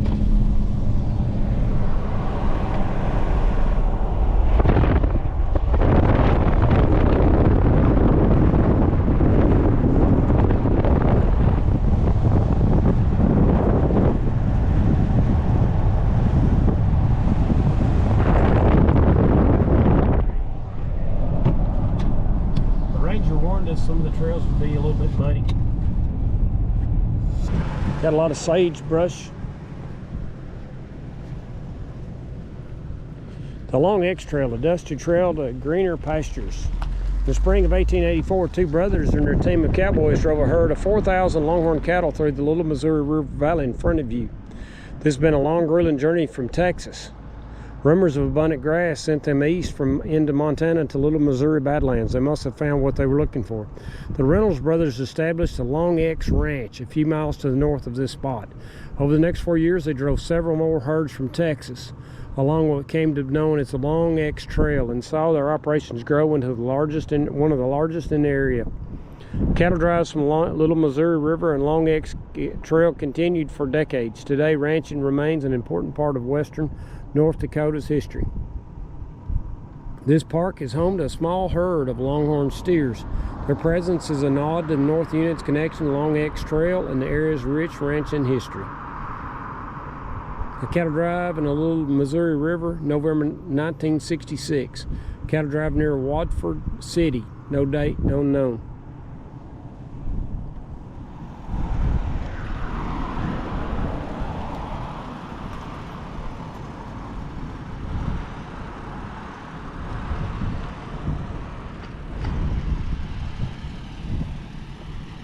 You can see all the bugs on the front of my truck. I'm going to have to wash it when I get home.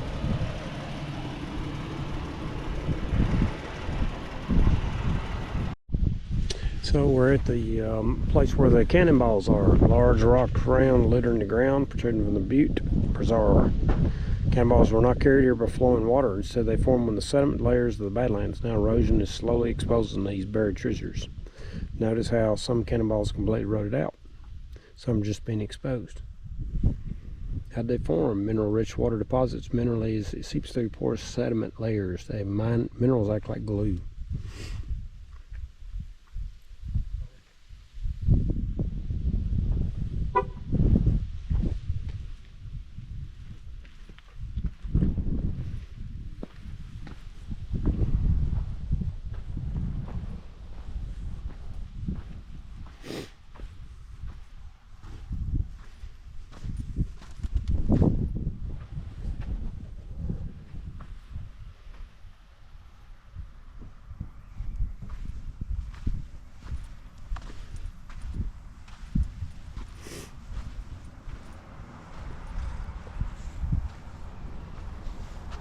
Pretty cool.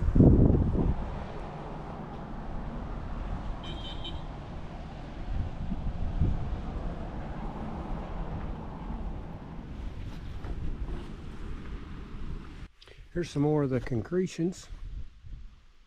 So some of them are just as round as they can be.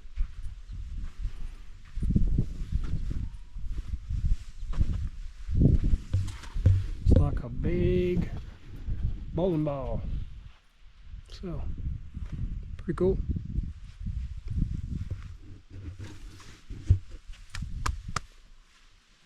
Really hard. Neato.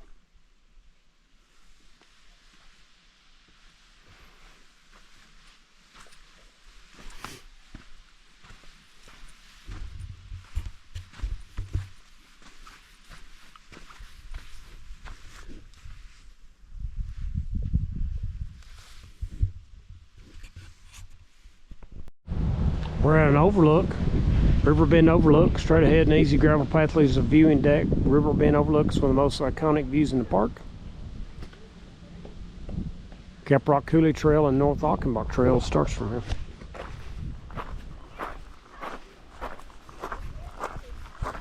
Got some juniper trees, some sagebrush.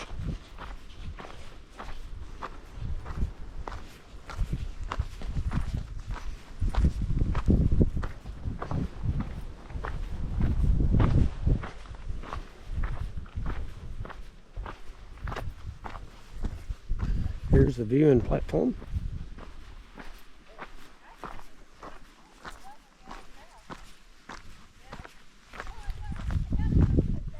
There's Miss Kathy out there viewing the trail.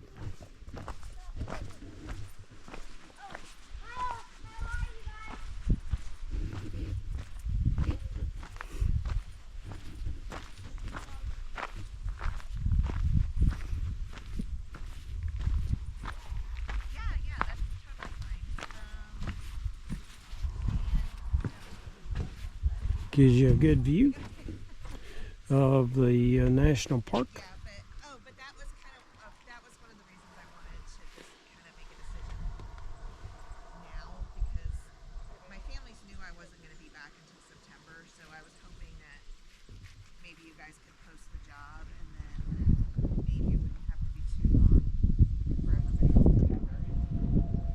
So anyway, there you go. So got a nice view.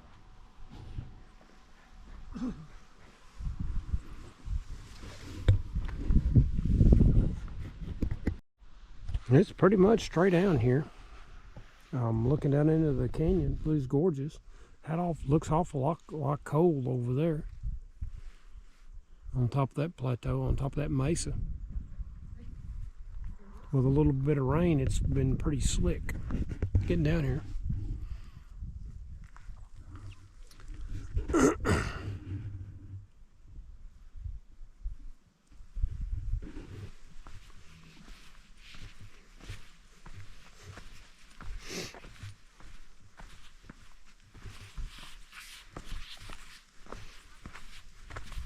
This shelter was built by the CCC, Civilian Conservation Corps, in the 30s. Like the homesteads, houses were built during the same time period over in Tennessee.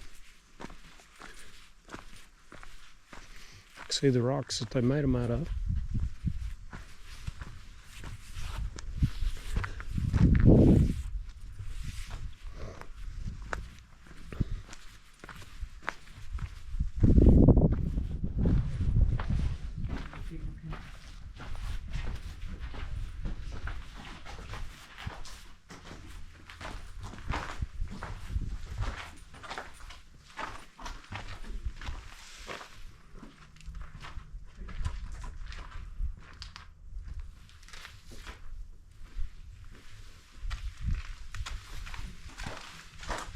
Oh, the layers in that rock was neat. Mm-hmm.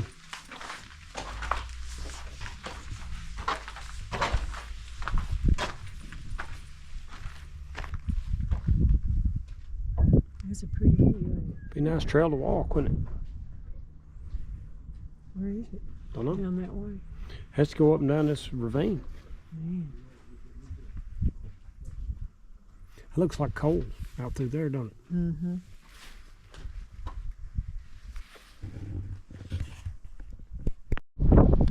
So here we are looking at the Little Missouri River and the Oxbow.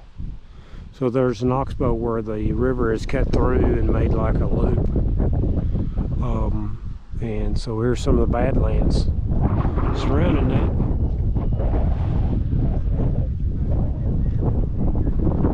It's possible it could be some petrified wood, I guess.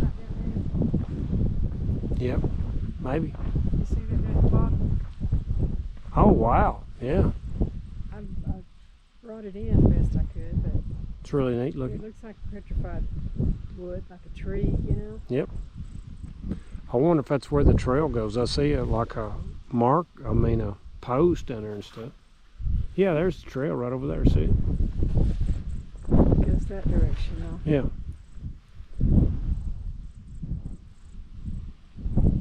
There's some of those concretions. Yeah, take a picture of that too. But that down there, to me, looks like a petrified tree. Yep. I don't know.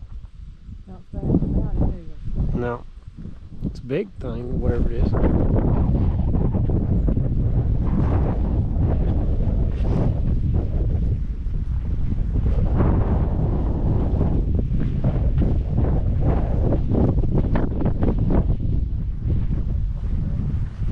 Oxbow Overlook.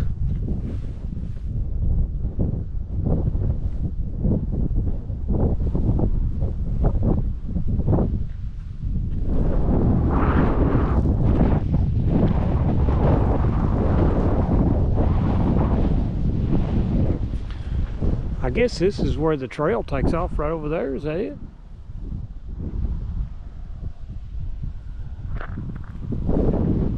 I seen part of the trail over there, you know, going that way.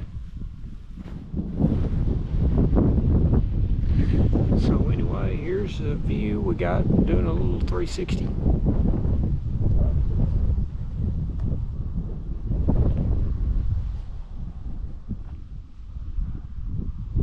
So this is the end of the road for the north section of Theodore Roosevelt National Monument. Supposedly the oldest living cottonwood is down there in the valley somewhere. It doesn't specify where, but it was found that had been started growing in 1670, which is not terribly old for a tree, but it is for a cottonwood tree. So has a little bit of a talks a little bit about it here. Yeah, 1641.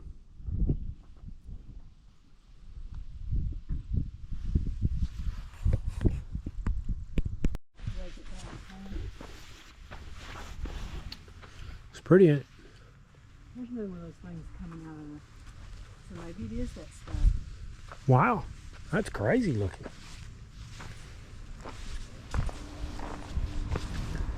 It does look like it. Wow. Petrified wood to me. Wow. Petrified wood up there. They don't look like those little round things. So she's on the trail, I think.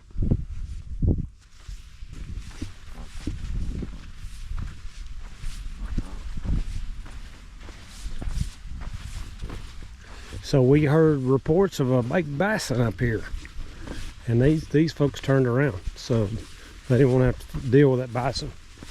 So we're going to see if there's a big bison up here. If we are, we're going to make Kathy get on it and ride it. Say yee-haw! Will you ride the bison, dear? No, dear.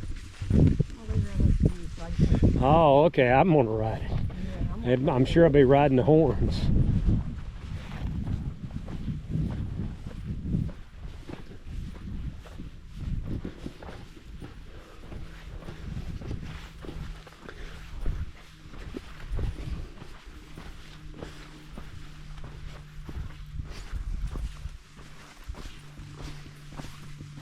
Trails dried up really nicely, so a little bit of rain didn't do much.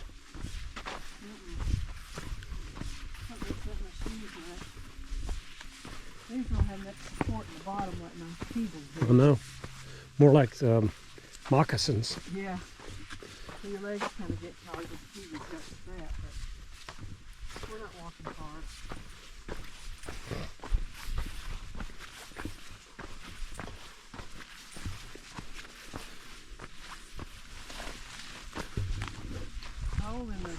There's a hole, there's a cave. Hey, Warren, look.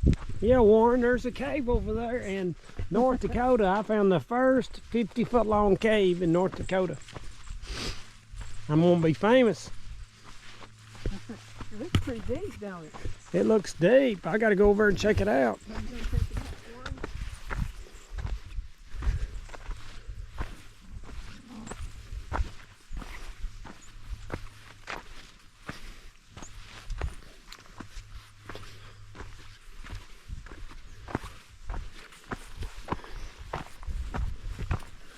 Ridge walking in North Dakota. Pretty cool.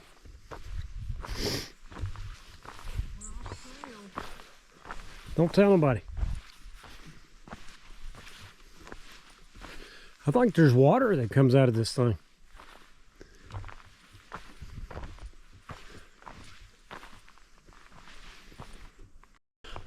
Something that might be fell down in it.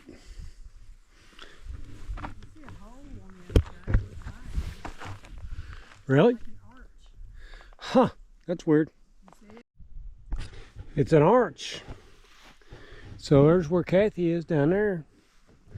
And what happens is the water is coming down from the top. It's like a little another canyon up there. You can see where the water comes out.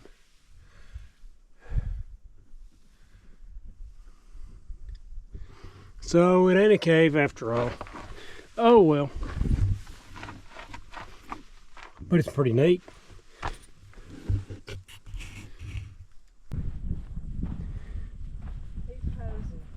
Are you posing? You look like somebody would pet you. Probably looking for something to eat. Are you looking for something to eat? Can you whistle?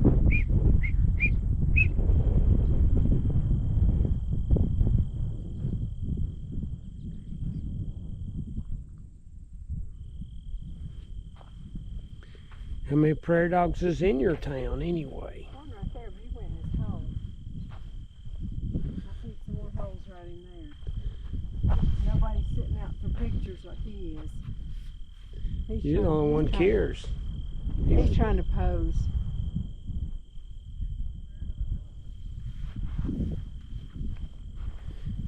So there's several mounds up where the prairie dogs are, but I only seen one so far. And he's posing. And he's posing. There's a bison wallow.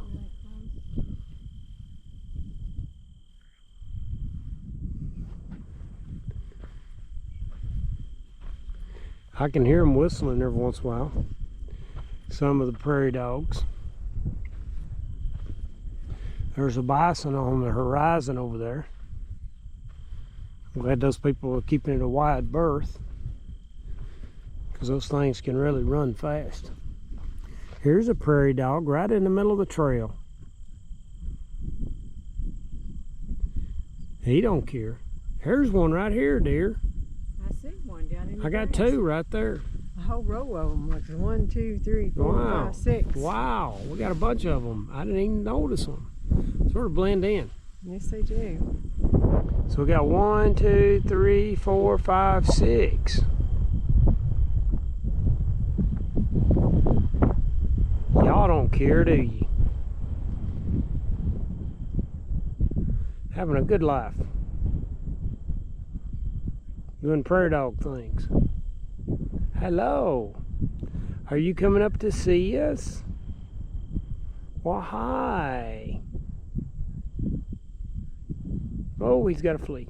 You got a flea. Have you got a flea?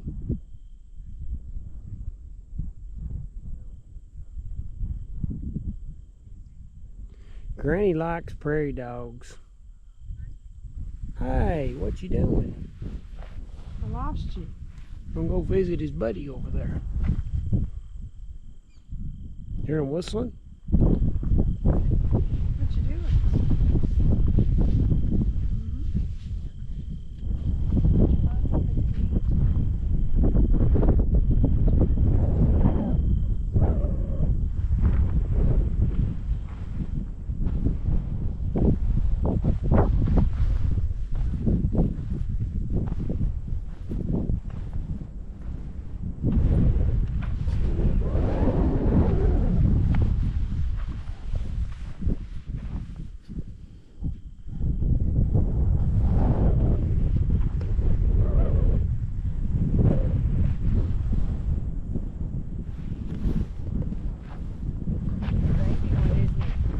Yeah, they're hugging.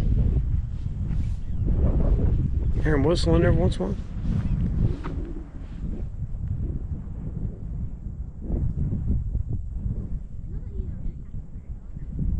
Running. There's fish everywhere right in here. Mm-hmm. They're cute.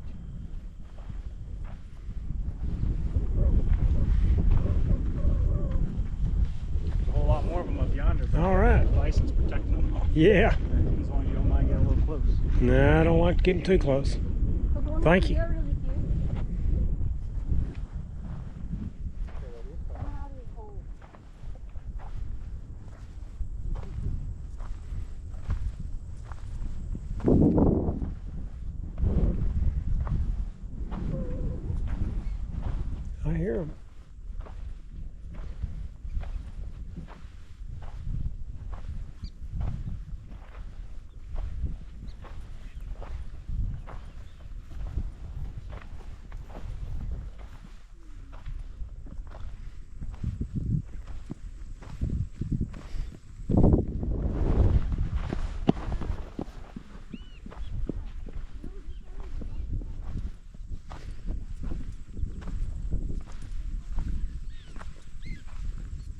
hear them holler. Hollering all over the place. Bunch of them right in here, ain't they? Yeah, we don't see them, but I hear them. I can hear 'em. One's right there. Oh yeah, there he is, sticking his head out.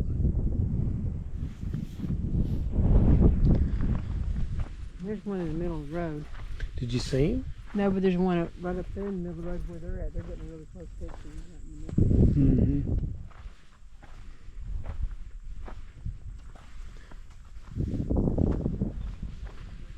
It's got to go slow so you don't scare him.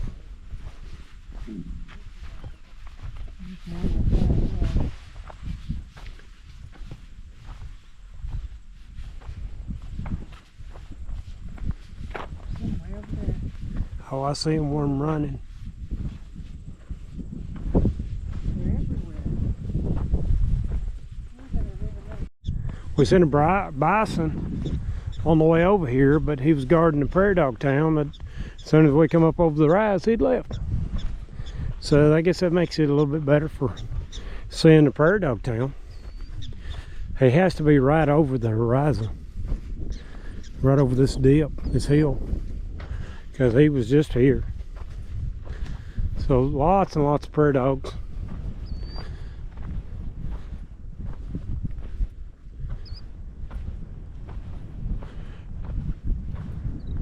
See, 1, 2, 3, 4, 5, 6.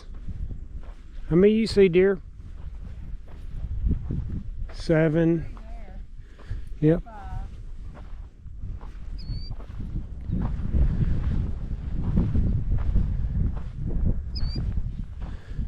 This one looks very active. This hold on. Yep. Another way out yonder. And one there, one there. I bet this one was huge to make, and it's supposed to be just a little bitty spot on the map. That other one, Compared to the other one. yeah, it's Yeah. humongous. This thing's big to me.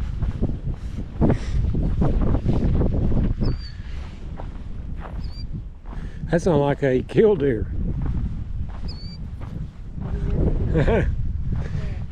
He's taking up residence too, isn't he?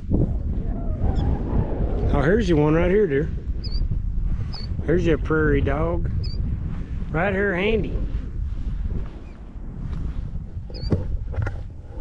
What they're eating, but They like it. they're just digging everywhere. There's a bison on the horizon there. He's in his prairie dog town. It's going to get just a little bit closer to him, not a lot. Just in case.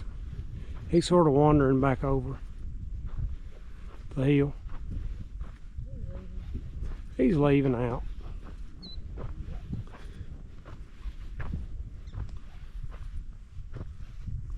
This must be his territory. He's got all kinds of wallows.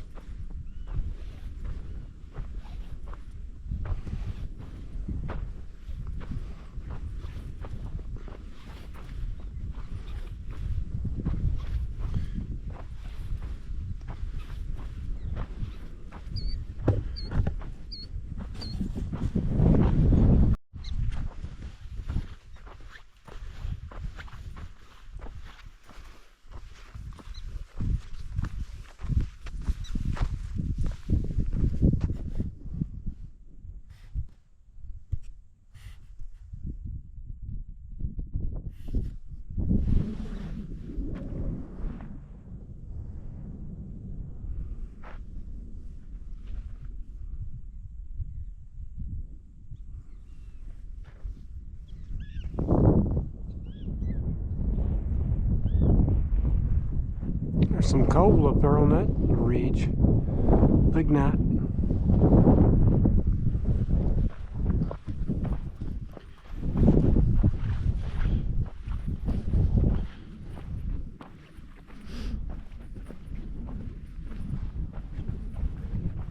Lots of prairie dog holes.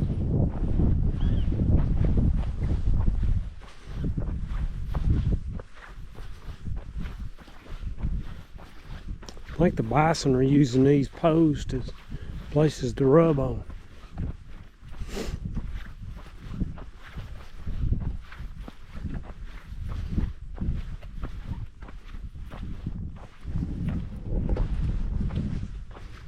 I'm sure they're having to put them way down in the ground, otherwise they'd knock them over. Kathy's went down in the dip, so you can't see her. There's like a little stream channel. No flow, of course, no water in it. This area gets like 20 inches of rain a year. Precipitation, precipitation. Snow, probably, mostly. There she goes, the other side.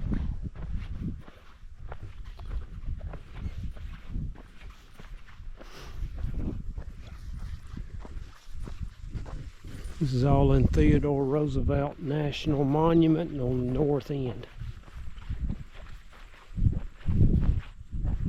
Today's August the 7th.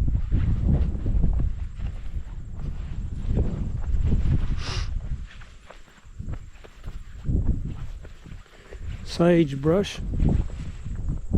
Hope you can hear the wind. Pretty awesome.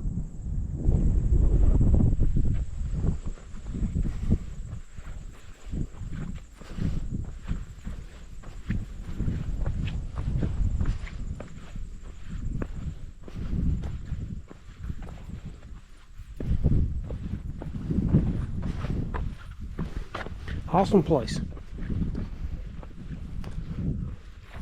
Overcast today. Rained a little bit this morning, but sort of calmed down now about the rain and mist. Just really overcast. Temperature's like 70.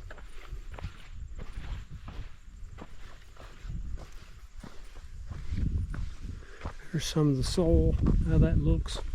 See how it's been laid down in layers. There's like gravel. Supposedly this has come from the Rocky Mountains.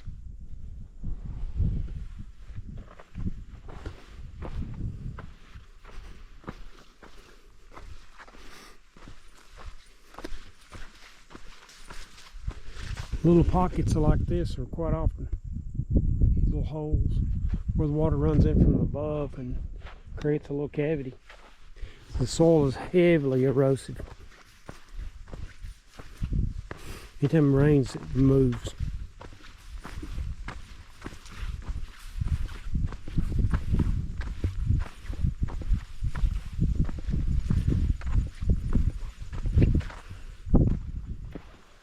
See lots and lots of bison track through here. They're using the trail like we are. Maybe their trail actually.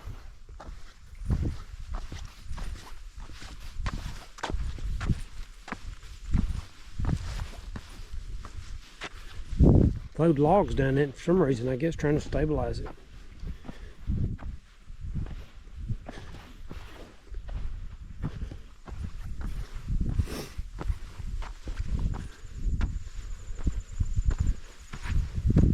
Back to the other side of the wash and the other prairie dog town. No sign of the bison. Looks like he left out. Scared him off.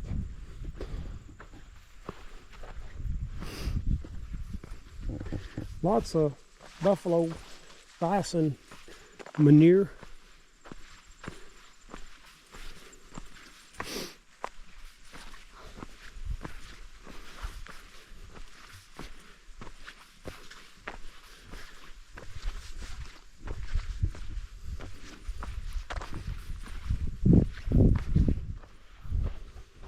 Prairie dog hole.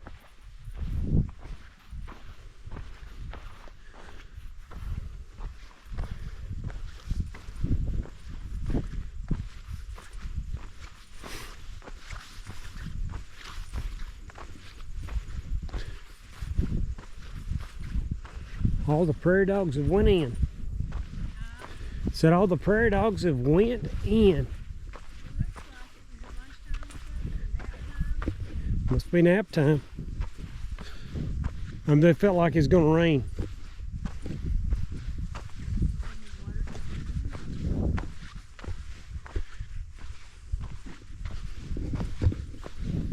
I heard one holler. There's one running. Yeah.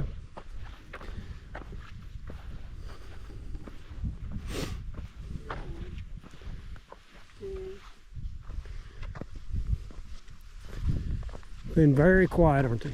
Oh, there comes the rain. He's a holler. Hear him holler?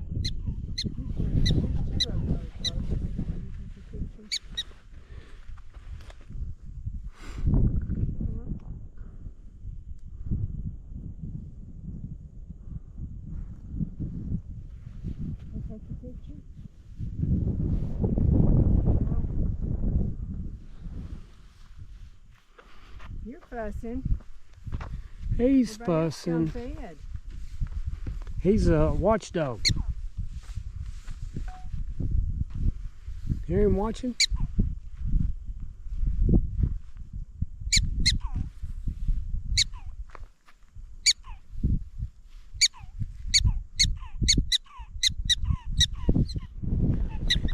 Oh, there he went. I think he's scared of you, dear. I reckon. Closer though, ain't it? Yeah.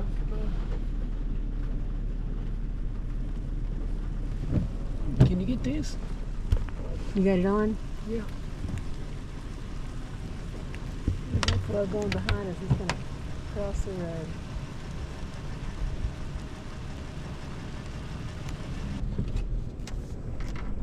All kinds of buffalo.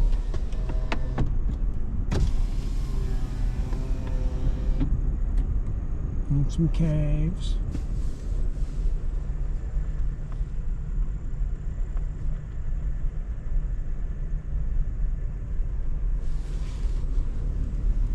Try not to move it too fast.